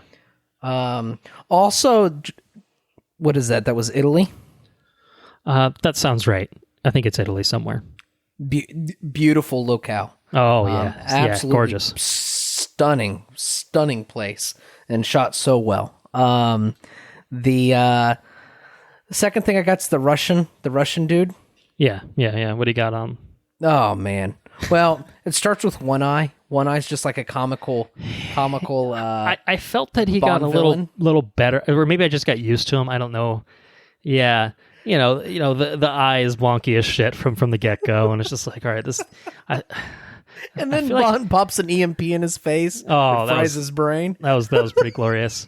Yeah, this film has some gadgets and shit. The eyeball being one, and it's like very heavily connected to Blofeld and Spectre and all that jazz, and it's like fine. You know what I mean? Like I didn't mind. It's over the top Bondy, is what it is. It's over the top Bondy, but about over the top Bondy as I'm. Willing myself to accept. Yeah, it's like, all right, if this is the upper limits of what they're comfortable doing, I can live with this. I'm fine with it. Right?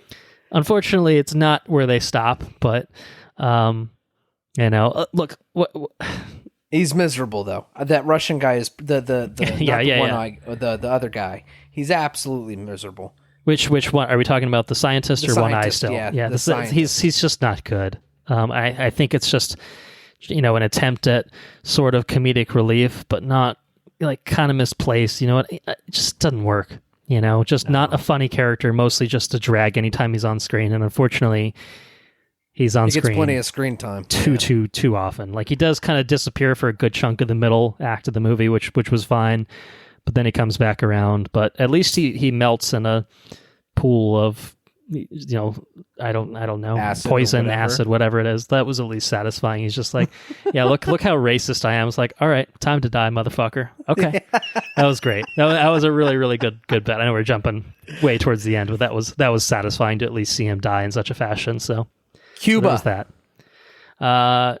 Yeah, Cuba. I thought this I think the intro may be the high point, but I do think Cuba, if nothing else, is a close second, is up there with it. And I think it's because Felix and Bond are really, really fun together. Shit, I totally skipped over it, not to go back, but I totally forgot Jamaica. Yeah, wherever Jamaica. he was at.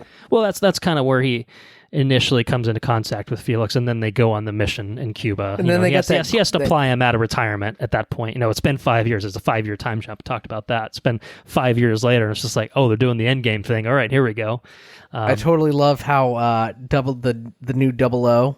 The new 00, you think it's going to be, Bond's got himself a girl. It's going to be one of those things. Right. Takes him back to his room. Blah, blah, blah, blah, blah. Nah, just fucking takes off her wig. I'm 00. You got to come in. Stay out of my way. Yeah, or I'll shoot you in the leg. That's good. There wasn't a traditional Bond girl in this. Obviously there is. Like, there's a huge, it basically just sets him up as Madeline is kind of his endgame. That's his final love interest. That's who he's in love with, and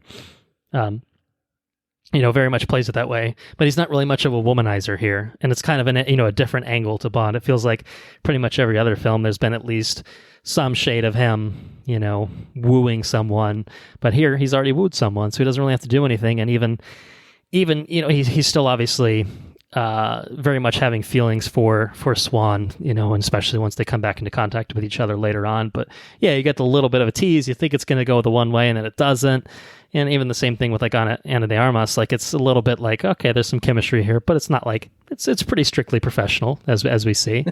But yeah, that was good. I liked guy, the fucking guy, the guy that looks like the king.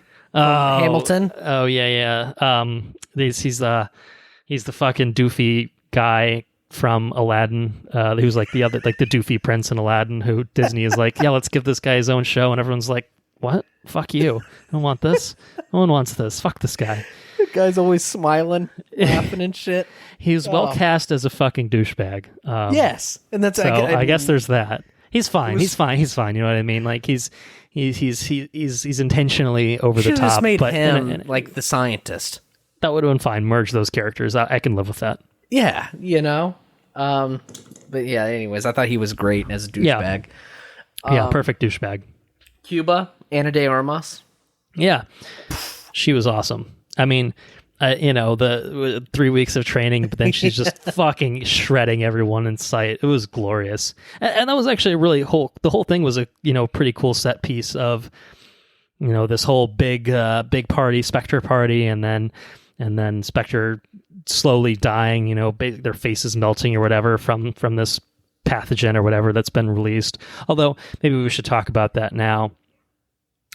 I do wonder if some of this film got tinkered with in post-production, because it kind of just felt like it was intended to be a bioweapon, and it sort of is still. But, traditional bioweapons are pathogens, they're viruses, or, something that get released on the world, and maybe they felt that was in poor taste due to recent, current events. And so their solution, and maybe this was just a solution from the get-go, and they just said, it's Bond, let's go with technology. But goddamn nanobots. It's goddamn nanobots are everything. And that's that might have been my breaking point for the gadgetry. I'm like, oh God, you got nanobots. Like, what? DNA program nanobots. I did say someone online was just like, this is probably the best Metal Gear Solid movie we're ever going to get. And I'm like, honestly, not wrong, because it's very Metal Gear Solid-esque in many respects. That's true. Yeah, so So from that standpoint, it's pretty entertaining and pretty fun. But yeah, I felt that was a little silly, a little too silly for me. Yeah, that was the bridge too far for me. Was nanobots, but then it's also poison that he's developing, and the factory at the end. I don't know, man.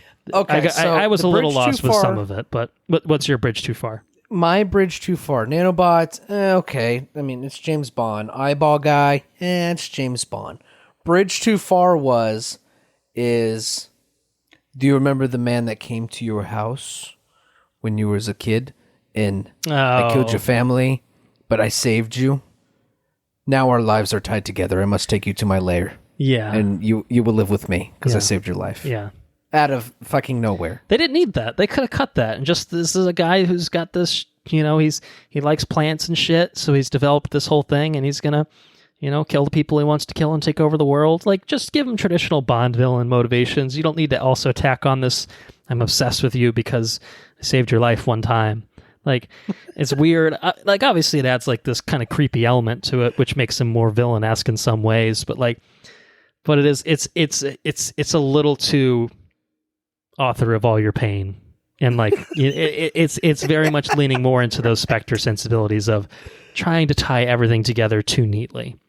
And I think you don't need to tie that. You could still make him the same character, I think, in the flashback sequence at the beginning of the movie, but you don't need that sequence. You don't need that interaction with them. Just, Bond's in my way. I'll kidnap this, the woman that he's in love with, and I'll fine, but I don't need to be creepily obsessed with you, and and all that jazz. We're tied together. I'm like, all right, he's crazy. We get it, Now, her being the only person that Blofeld will talk to, it's your perfect way. That's fine. That's enough. To get the other, to bring this other character in. Yeah. It's the absolute perfect way. Keep the whole thing the same, and just her. She's the only contact that'll talk to Blofeld, or Blofeld will only talk to her. Yeah. And now James Bond and her are back together, and now you got yourself the rest of the movie. Yeah. It all plays out basically the same from that point. You just kind of excise that little connection, and it felt like they didn't have a clear direction for what they wanted with the character to be. He's crazy, obsessive, or he's methodical. It was like we got to go in every direction with this character and cover all of our bases, just so people know he's the bad guy. And it's like, look at his face. He's clearly a Bond villain. You know what I mean? That's it. That was the bridge too far for me. That's fair. That's a good point. I agree with that. I guess my bridge too far was just technology-wise. I'm like, is this really the same universe as Casino Royale? How about that fucking submarine plane? That was pretty fucking cool. That was pretty fucking cool. I'm on board with that shit. I like that. I like that bit. Is there anything else in kind of the middle bit? So we talked about Jamaica. We talked about Cuba. I'm trying to think before it kind of jumps to the lair. Oh, I guess they go to because there's that whole sequence where they go back to her childhood home, and they're getting pursued by douchebag man, and she's got a baby. And she's got, oh yeah, that's a big deal. We should probably talk about that. As soon as you see those kids' eyes, they're just like, oh, I think we know what's going on here. I think we know what's going on. Who baby daddy is. We know who baby daddy is, and they hold it back a little bit, but I think we all know it's inevitably going in that direction. But that was actually really well done. I liked that. That was unexpected. That's new for James Bond. I can't imagine. I don't think there's been any other films where he's been depicted as having a child, right? I think that's got to be pretty novel territory. And it gives him so much more. It gives him more to fight for. Much more. Exactly. And by the end of the movie, he's doing absolutely everything he can to everything he can for, his lady and his little baby. Yeah, he's got to put it all on the line for them. He's got to save what's the little, is it Doo-Doo? Is that the little stuffed he's animal running around that she with had? The stuffed animal in the fucking suspenders. Yeah, it was good stuff. Yeah, I really liked that touch of having her have this kid. It almost feels like very kind of traditional plot twisty type thing to happen, but it's unexpected because it's James Bond. You don't expect that to happen in a James Bond film. That's new cool. direction. But you also, you know what another direction is? You also don't expect James Bond to fucking croak at the end. Well, let's talk about that. Croak. I'm sorry, not croak. Get totally fucking annihilated.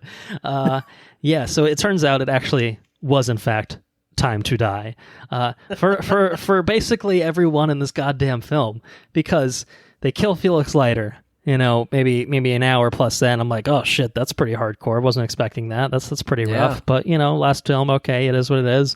Oh shit, they killed Blofeld. Oh, that's pretty fucking hardcore. Wasn't really expecting that. But then and obviously the villains die and whatever. Who cares? That's expected. But yeah, James Bond meeting his fate. It was pretty fucking hardcore, man. Yeah. It's a bold story direction. It's a clear decision of, well, I guess Daniel Craig rather he's not coming back for another one, because I don't know how we write our way out of this other than just do a prequel, I guess. But I do wonder if that was a real Harrison Ford situation. Like, I will only do this film if you guarantee that you kill me at the end. And I don't know. I think. I guess I'm of two minds about it personally. I think it's interesting because it's unexpected. Bond always escapes, and even in the moment, they're like, "Get out of there, Bond! Get out of there!" And like, he's got like 5 minutes to get off this fucking island, and he's got like no real escape plan. Like, what the hell is he gonna really do? He usually James Bonds his way out of there, no problem. But it did at a certain point start to feel like how's he getting out of this one? And I just figured he would. Because that's how these things go, but they didn't go that direction. So it was and he could never. I mean, they convinced him that. Well, yeah, they convinced him that, hey, you're fucking infected, and there's absolutely nothing they can ever do about that. They write it in a way that's just like it's a very permanent infection that you have, which means you can't touch your loved ones or they will die, and you'll be fucking miserable for it. So they try to write it in such a way that they can really, really justify Bond being like, I'm not getting out of this one, guys. Very much like, me dying here is going to save them, and that to me is worth it. It's going to save my family. So it's pretty. I think the way they did it was pretty good, pretty compelling. Very justified in terms of how they kind of took him out. On the flip side of that, my thought process is, man, this guy cannot just catch a fucking break. Because anytime he has a chance to be happy, just the life has to take a fucking shit on James Bond. And it takes this turn of life just being taken away from James Bond. So it's a pretty sad ending. It's really not even a super bittersweet ending. Obviously, yes, great, Swan and his kid get to live on, and that's good for them. But it's still pretty fucking sad.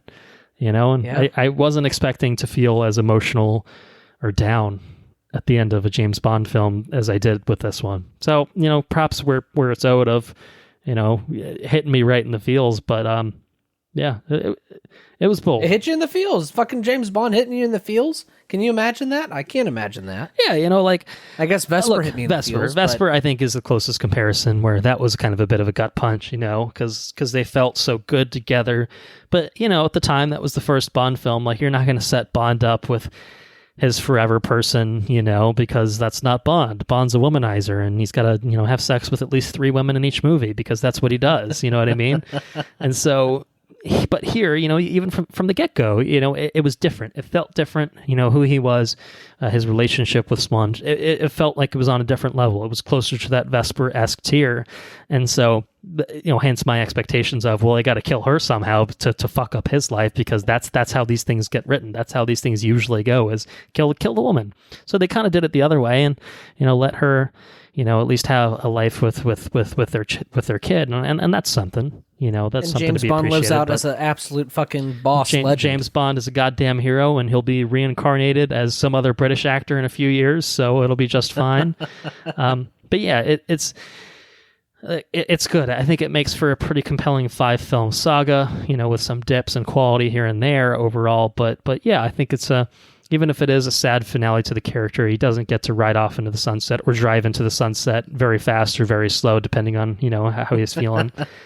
I appreciated what they did with it, and kind of tying things together and ending it in a way that serviced its characters, I think, overall, even if it does, very much shortchange Bond himself by not giving him the happy ending that the man so desperately fucking needed. But it is what it is. I think it's a story direction that I respect that they did it. I respect that they just went for it, sure. And I'm excited to see more of the Bond character in the future, and I hope that, they just go in a totally different direction, because they've made it clear that this is the end of an era with the Daniel Craig iteration of Bond, and that's cool. So, also Rami Malek died, so that was good. It was fine. The third act is just a little.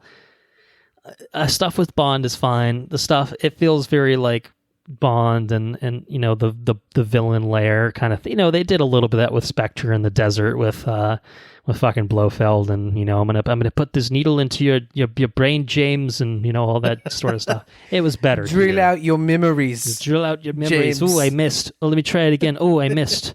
Oh, I got it this time. Oh, nope. It seems that I missed. Oh shit! My whole facility is in flames. Oh no, flames, James, it turns out you were the author of all my pain.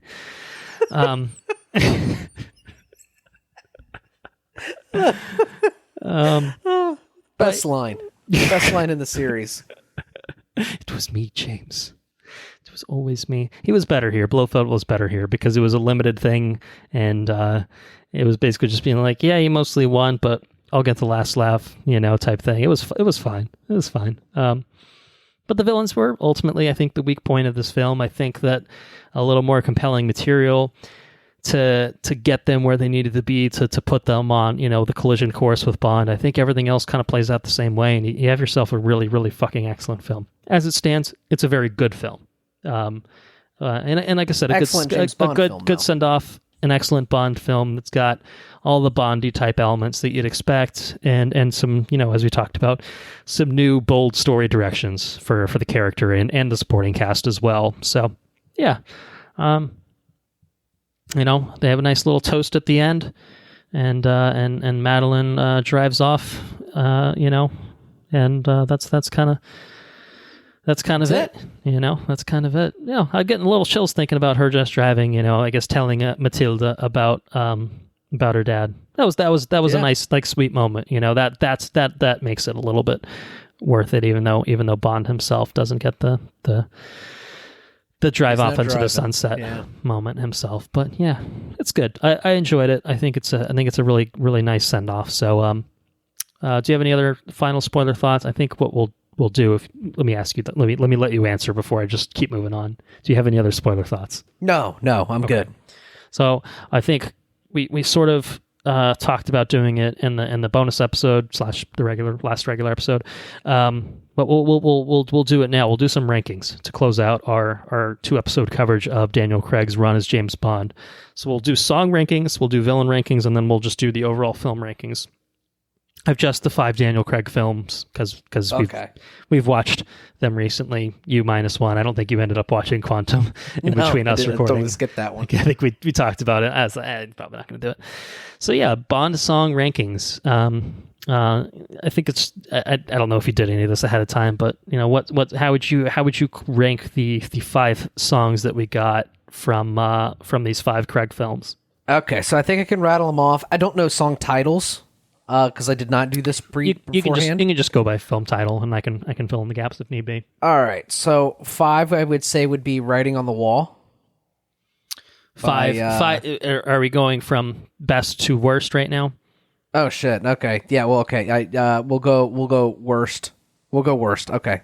Let me rewind. I'm sorry. Okay. Well, I just want to clarify. I want to make sure that we're on the same page. My least favorite song, because I cannot remember it at all because I did not watch the movie, will be the Quantum song. Okay. I don't know what song that is. It's Another Way to Die by Jack White and Alicia Keys. Another Way to Die. Yeah, and everyone, I'll give a little terrible rendition of it. No, I probably won't. But okay. Yes. Agreed on that one. But all right, why don't you just rattle off yours, and then I'll bounce back with mine. So 5 was Another Way to Die. 4 would be shit. I gotta think here. Putting you on the spot. So this is Skyfall. Skyfall's 4. All right. Number 3, Billie Eilish. No Time to Die. 2, Chris Cornell. Chris Cornell one.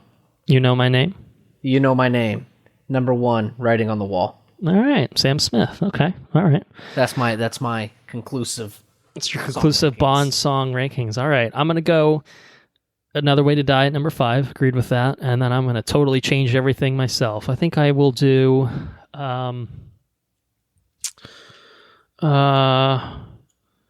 think I'll do Writings on the Wall, number 4.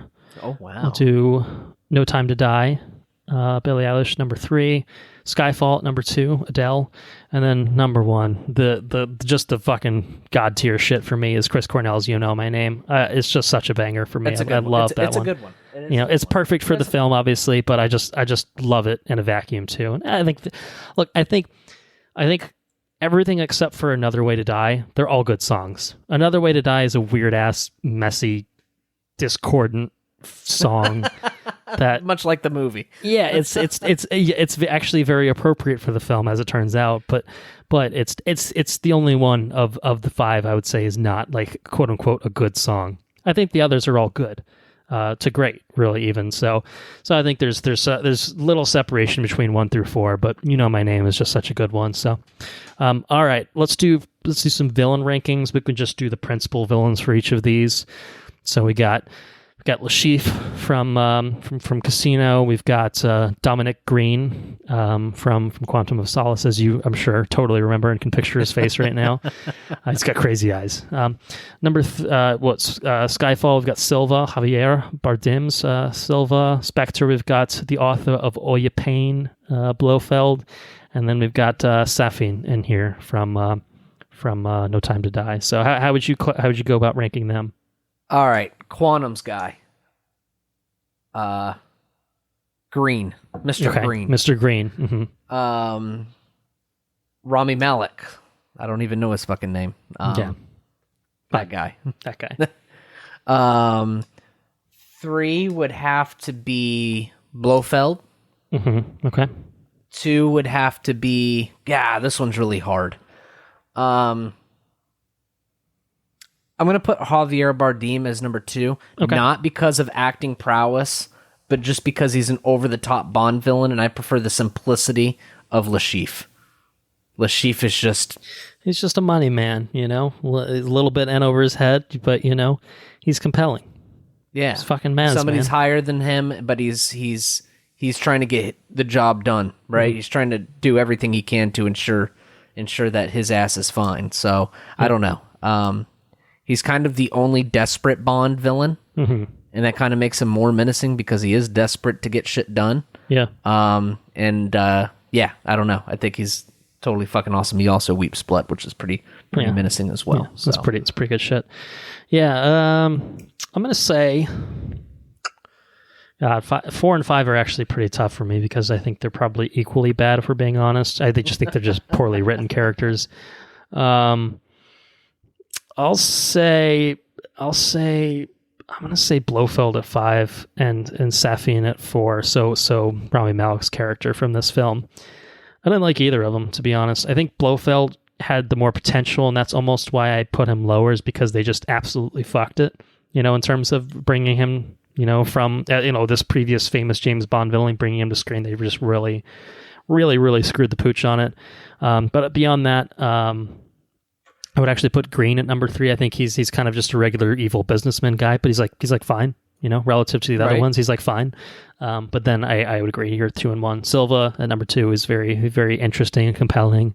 But Lashif is just, again, he's just the classic. So, and Maz is just awesome. So, that brings us to the final rankings, the franchise rankings, the Daniel Craig, James Bond, 007 rankings. I think. I wonder if we'll actually agree, because we've obviously disagreed so far on little things here and there. But I think we might have a consensus rankings. I think we can probably. Well, actually, I don't know. It's hard because would you say that Spectre is your least favorite of the 5, or would you say that Quantum is? Because I think that may be a deciding factor. Quantum's my least favorite by far. All right, then we will disagree here as well. So what do you have? What's Andrew's definitive order? Is my least favorite. Okay. It's put me to sleep literally every time I've watched it. And I don't remember it very fondly. I don't remember it much at all. Fair enough. But the memories, I remember one sequence at the, and I rewatched the sequence when we recorded the bonus episode, and it's really choppy. The whole movie's edited that way. I don't like the way it's shot. Yeah, there's not a whole lot there for me. Not that this, I can't remember because I'm always put to fucking sleep when I watch it. So, that followed by Spectre, number 4. 3 would be Skyfall. 2 would be No Time to Die, and number 1 would be Casino Royale. Okay, I think we're pretty close. I think we are pretty close, as it turns out. I put Spectre at the bottom. I just think it's just the least compelling overall. And I'll put Quantum a little bit above it as my 4th favorite of 5. Quantum, I appreciate what it's trying to do. I just don't think it's all that executed all that well. Whereas Spectre, I think I don't like what it's trying to do when it's executed poorly. I've probably said something along those lines already. But that's just kind of how I feel about it. But I think 3, 2, 1, I totally agree. Skyfall, I think, is really good. But No Time to Die, I would think I would put it a cut above it. I think it hits a little bit more the mark for me in terms of the things that I want to see out of a James Bond film. And I think the action's better. The third act is a little bit more exciting, at least. I'm a fan. I'm a fan of it. And then Casino Royale is probably not just number 1 for the Daniel Craig films. It's possibly the number 1 for all the Bond films, but we're only talking about 5 out of 25. Yeah. We're talking about a 5th of the films in the franchise right now, particularly. So Casino Royale, man, it's just incredible. It's an incredible film, just a great introduction to Craig as Bond.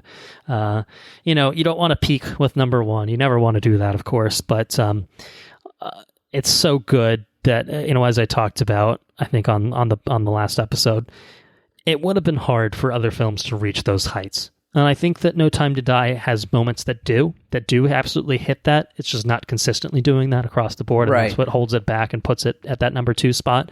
But Casino Royale is just really top tier shit. It's a very yes Bond film, but it's a very yes film anyway. Regardless of Bond. So I think that's the distinguishing factor of what makes it as good as it is. So yeah, I think there you have it. I think the definitive watch, review, repeat rankings of the Daniel Craig 007 James Bond films.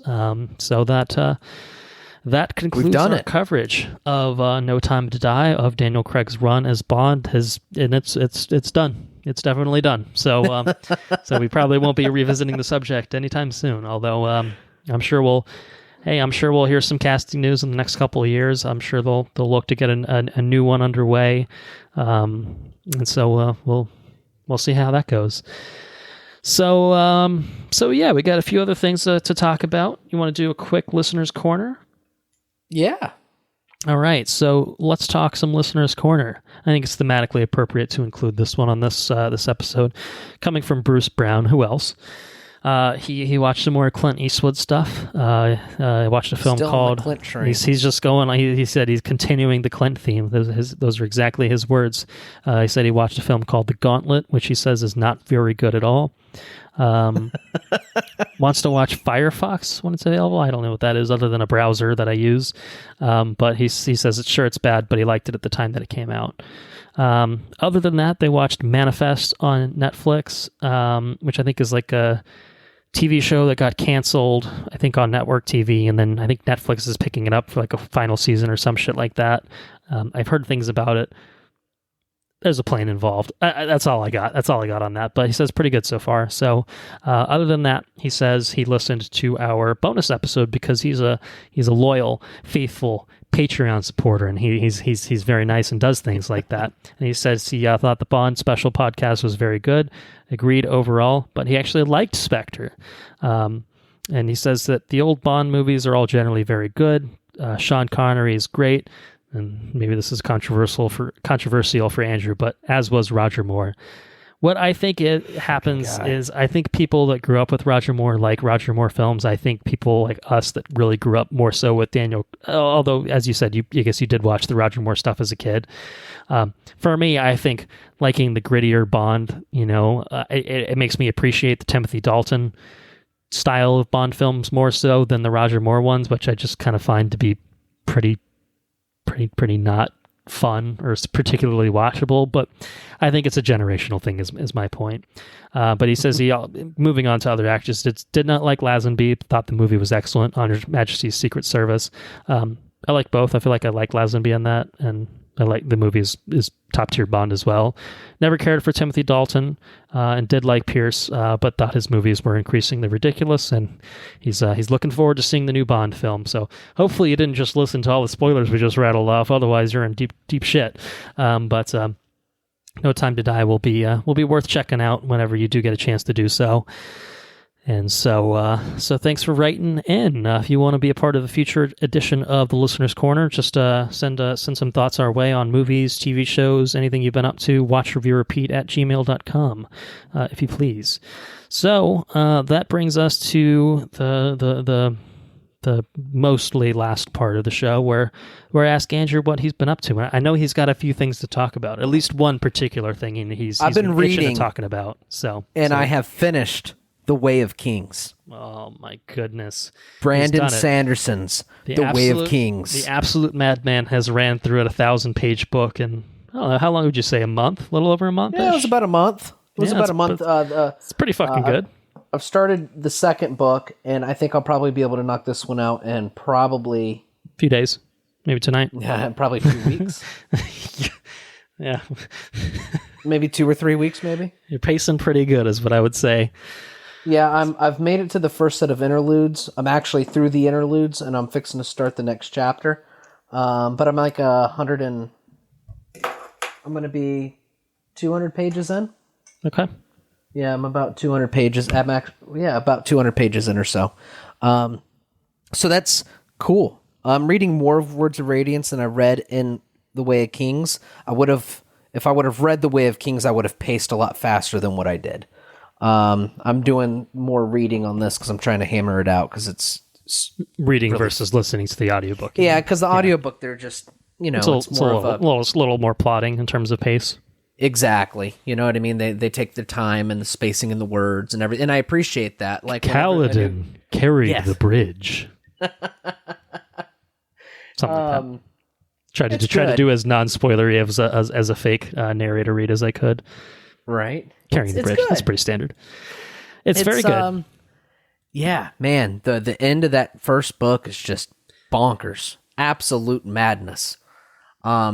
It's like once you hit a certain point, it's pretty nonstop. And even when the book ends, obviously there's kind of a resolution to things, but it still is very much like, leading you right into the next book. And obviously now that you're a couple hundred pages into Words of Radiance, you know that it doesn't miss a beat, No, yeah. I mean, it picks up like, I don't know, days after the second book. Mm-hmm.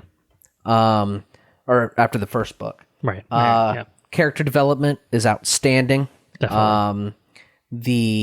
The universe is incredibly intricate and well made. It doesn't feel like there's any, at least not that I can notice, it doesn't feel like there's any sort of like, oh, you obviously didn't think this through, and here you are. No, this shit's well developed. All in on it. Kaladin is so. Kaladin and Cillian were my two favorites. Mm-hmm. Okay. Cillian doesn't get to where she just doesn't get very far in the first book. I still think of her character as super interesting. Some interesting things happen in the beginning of the Words of Radiance book. That it's going to catapult her character in big ways. Mm-hmm. But she doesn't quite get to where she gets to be a super exciting character. Not for me anyways. She's much more of a slow burn, which is fine. But I think part of it is the way that Sanderson has structured it. Obviously, there's multiple POV characters for each book, but I think the way he's kind of done it is each book is intended to have a bigger focus on one particular character. So Way of Kings is very much Kaladin's book. Absolutely. And so I think he's the most compelling character of the bunch. Words of Radiance is Cillian's book. So I think it pushes her a lot further than than The Way of Kings does. And I think you also get a lot more of her backstory too, and I think it helps fill in a lot of her personality and kind of who she is and why, how she ended up where she is. You get some of that in The Way of Kings. Her motivations for why she's doing what she's doing is pretty plain. But I think they don't talk about everything prior to that is just kind of very much alluded to and just whispers and stuff like that. So you get a lot more, I think, depth to her character in words. So I think that will help push her along, getting her probably closer to what you're maybe looking for. And as a result of her not kind of making those leaps and bounds that I was expecting her to make, Dalinar quickly moved into an incredibly fucking awesome character. So Kaladin is ridiculous. Like, he is like the epitome of a storybook hero. Like, it's just awesome, and to watch his struggles and how he perseveres and how he continues to grapple with things, and he's like the hero this book needs, and at the same time you have Dalinar, who's he's the hero everybody needs too, but he's I don't know, he's got so much political stuff going on around him that he can't make the strides that he needs to make to do things. Kaladin's at the bottom of the fucking pokey, so I mean, if I piss somebody off, I guess they're just going to kill me. Okay, I don't really want to live anyways, you know what I mean? So it's man, so good. The Spren are interesting. What the fuck's going on? What's Shadesmar? What's this? What's that? Who knows? And you just get a little bit. It's a 1,000-page book, but it feels like it opens it up to so much more. Yeah, it's like you just stepped on the step of a pool. 1,000 pages, and I feel like I've only entered this, like, the first step of the 3-foot kiddie section of the pool. You know what I mean? And I just feel like there's just so much. There's so much that I need. I need more. So. Well, good news is you've got 3 more published books, 2 novellas, 6 more books eventually on the way. So, and then you've got the Cosmere, you got the wider, and then you've got every universe. other of the 90,000 books that Sanderson has written. Yeah, and they're all in the same universe. Dude's a madman. Yeah. So he's not George R.R. Martin. If you want to get behind like a current, like a thing that's been building for the past, I don't know, probably 2 decades. I feel like this book's. I don't have Way of Kings in front of me. I think gestation from him starting to write it to actually getting published was at least a decade, and obviously it's been at least a decade since it's come out, and the 3 sequels have come out. So yeah, it's a series that's been in the works for a couple decades, at least in his brain, sifting around in there. So there's a lot of thought that went into it, and it shows. There's a lot of attention to detail and foreshadowing and setting things up, and characters that you may not totally understand or really get, but they're clear that they're going to play into a bigger purpose overall. So yeah, the world building is really, really fantastic. And he doesn't set it up like the first couple hundred pages. It took a lot for me, because I still don't, because I don't look at the map every time I read and stuff. So like the grasp of where people come from and this and that, it took a little bit of time for me to really set in on it, because there's a lot there, and he doesn't hold your hand with it. It's fantasy, you kind of just get thrown into it, and you kind of have to start picking it up a little bit. It's pretty standard stuff of just expecting your audience to kind of just figure it out. But he's not exhaustive like George R.R. Martin. He's not a super descriptive writer of describing every little thing. I think he's an action oriented writer, and I think that makes it a little bit more approachable. I think it's more reader friendly. But again, at the same time, I think even the prologue, which is basically the assassination of the king, and it's talking, it's kind of descriptive things of Seth lashed this way, and then he lashed this way, and so he was falling, towards that way because his gravity was, there's a little bit where it's just kind of just like, all right, what's going on here? Certain things I think are a little dense and a little hard to comprehend at first, but you kind of get used to that as it becomes a little bit more key to the story. And he does do a good job about he lashes himself to the wall and he's running, and you're like, what? And then he says, because now the wall is now his floor from his perspective. Right. You know what I mean? It's like very much doing it in a way that like it's not just he lashed time, there and he lashed there and he lashed there. It's like he lashed there, which meant that this is what's happening, so you can visualize it. You know, it's very much intending to get you up to speed. But if you don't pay attention at the beginning of the book when they talk about lashing it gets a little things confusing. further, yeah, because he's no longer talking about referencing the perspective of things. He lashed himself to the wall, 1/4 lashing, so now he's light. You know what I mean? There's an expectation. Like, you've figured it out at this point. Exactly. But it only if you understand it. If it's like Dark Souls, once you pick up the rhythm and you know what's going on, there's a lot to be gained from it. It's so cool. That's a pretty good comparison. Yeah. Anyways, that's literally all I've been up doing. I've been working. Okay. I've been reading and watching James Bond. Sarah's so tired of fucking James Bond. Well, she'll be happy to know that we're done with it. There will be no more. At least not for a little while. So, I finished Words of Radiance by Brandon Sanderson yesterday. In fact, it took me about, I don't know, 7-8 months longer than that to finish it, which is to say that I'm pacing well behind Andrew. You're definitely going to pass me at a certain point. Before long, you'll pass me and I'll be left in the dust. But that's fine. It's all right. I like that you're really getting into it. That's really fun and awesome to hear. Part of the problem, bar prep really threw me out of my rhythm. There was basically 2.5 to 3 months that I basically took off from reading, so I kind of had to put it down, and then I had to pick it back up, and that's tough. You know, you lose focus a little bit, and you kind of had to get yourself back up to speed. But I did get myself back up to speed eventually, and kind of plotted my way towards the end. Not because of the quality of the book, just because find time to read is still difficult for me. I still feel like I got to be better about, carving out time. I've been carving out time on my lunch breaks to read. That's kind of what I've been doing, and that's been pretty good so far. Words of Radiance was a great book. You have a lot to look forward to. Obviously, you've had a taste of it already. I think it has the advantage of not having to set up so much that it can just throw you right into the thick of things. Yeah. And it's not introducing too much more. I think it's exploring the potentials of these characters more so. Kaladin kind of comes into his own at the end of Way of Kings. What does that mean, for him moving forward, and how does that impact, his role in society? You get that.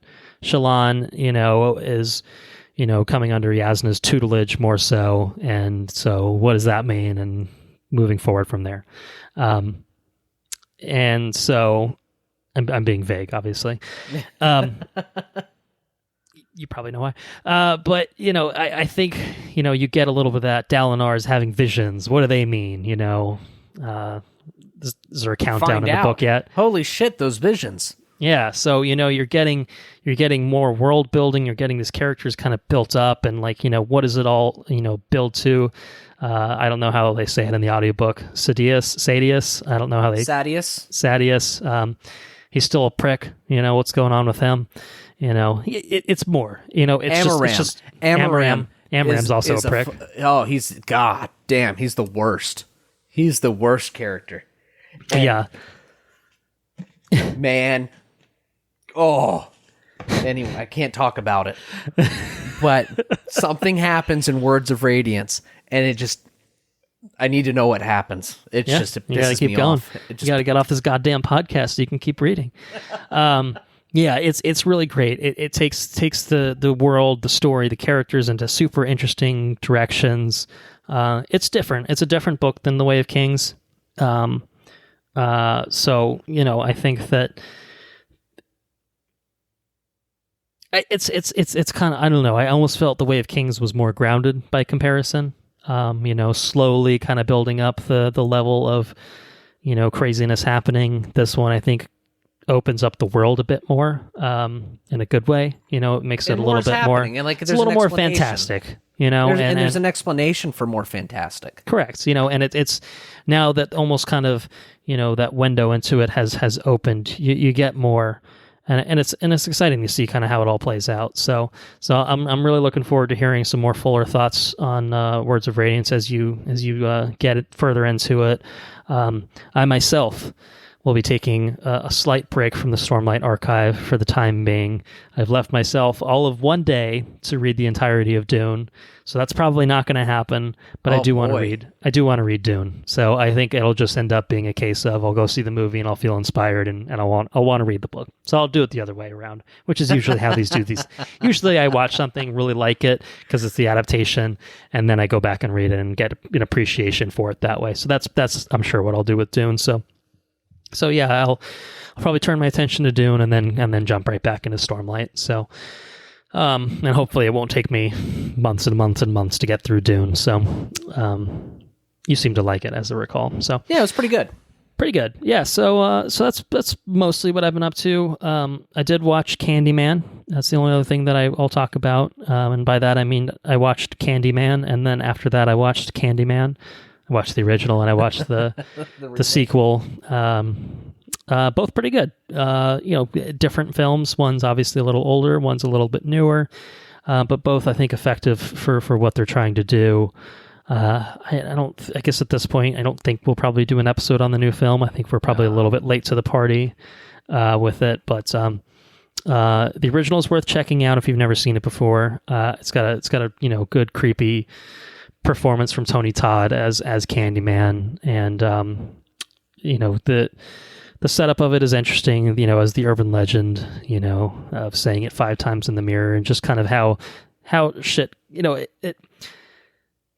it feels almost Hellraiser-esque to me in the sense that like it's just kind of an innocuous thing that just shit just spirals and goes out of control, and I liked that. And the new one kind of does the same thing, but I think the new one, I think it's a bit more topical. I think it's addressing, I think, racial violence and police brutality in a much more direct way. The first one really didn't touch on that, other than basically it was more racial relations in the sense that the Candyman was a former slave that had a relationship with a white woman, or I think it was a former slave freedman, and then had a relationship with a white woman who he was painting, and then basically he was hunted down by a mob in town and killed, and he hunts the spirits of evildoers and stuff at that point, or just whoever at that point. Whoever says Candyman. Whoever just says that shit in the mirror. Yeah. And the new one, you get a different kind of Candyman. You get the evolution of Yahya Abdul-Mateen's character, kind of being obsessed with this, and I really enjoyed all that. I thought it was pretty well done as being something that's close to the first one while not being a straight remake, and it's a little closer to the Halloween connection, where it's just like, all right, there's a few sequels we'll ignore, we'll make it kind of a direct sequel, and because it's the same kind of film, it's going to hit kind of the same kind of plot points a little bit, but we'll do a different version of it. We'll do a little bit of a send up of it. So yeah, I enjoyed it. I thought it was really well directed and pretty breezy, like a 90-minute runtime. So I enjoyed it. I enjoyed it quite a bit, I would say. And it's directed by Nia DaCosta, who's going to be doing the Marvels for Marvel with Captain Marvel, Miss Marvel, and Monica Rambeau. So I'm excited for her for her next project. But yeah, I think lots of James Bond on my end. We're done with the James Bond on this end as well. I've got some TV shows to wrap up. Still got Chuck to finish up, Last Airbender to keep watching, and some other things. But too much content. But yeah, much content to consume. But that's what's going on with me. I think that might do it. What do you think? That's it for me, man. We're done. Okay. We're done. Thank you all for listening. If you enjoyed what you heard, please spread the word. If you want to support us on Patreon at patreon.com/watchreviewrepeat, you can get early access to all of our regular episodes, as well as timed exclusive access to our future bonus episodes. And now I can say that with confidence because we just put out a bonus episode on James Bond. It's our second annual. Yeah. Our biannual, yeah. release. Well, hopefully not. Hopefully we can get another one out before the end of the year. That's our lofty goal. But yeah, we did a bonus episode. We did the damn thing. We finally did it, and so hopefully more will be on the way. So you can look forward to that if you're a supporter on Patreon. It's only $2 a month. It's worth it. It's worth it if you want some watch review repeat goodness and you want it as fast as possible. I promise you there's no better way. Our website is watchreviewrepeat.com. We are on Twitter at WRRPod, on Facebook just by searching for our page, Watch Review Repeat. Again, Listener's Corner, you want to be on it? Questions, comments, suggestions, send anything our way to watchreviewrepeat@gmail.com. Our intro and outro track is Mechanolith by Kevin MacLeod, licensed under the Creative Commons by Attribution 3.0 license. What are we going to do next time? Look, there's a lot that's come out. There's a lot that is very soon to come out. Dune. I'm just talking about Dune. What If wrapped up. Halloween Kills came out. Dune is just around the corner. There's a lot that we can get into. So hopefully we'll cover some variation of all of those. That would be great. As far as the exact specific order, who's to say? I don't know. So we'll see how it goes. We'll see how it goes. My last thing I'll say, it's a day early, but happy birthday to one Andrew Meadows, who why thank you, sir. Who has a birthday the day after recording this. He'll be having a nice birthday present in the form of Dune coming out on his birthday, and he'll be seeing it, I believe, just a couple days later over the weekend. So I know he's very much looking forward to that. He'll have a nice limited edition vinyl of the Dune sketchbook score coming his way next year from Hans Zimmer, which was my birthday present to him. So I wanted to say that. I'll say the same thing off air, but so the listeners know that Mr. Meadows is a year older. 30 years old. I've reached it. Oh my goodness, what a milestone. So yeah. Until next time. All right, man. Well, take care now. Bye-bye then. Laters on the Minjay.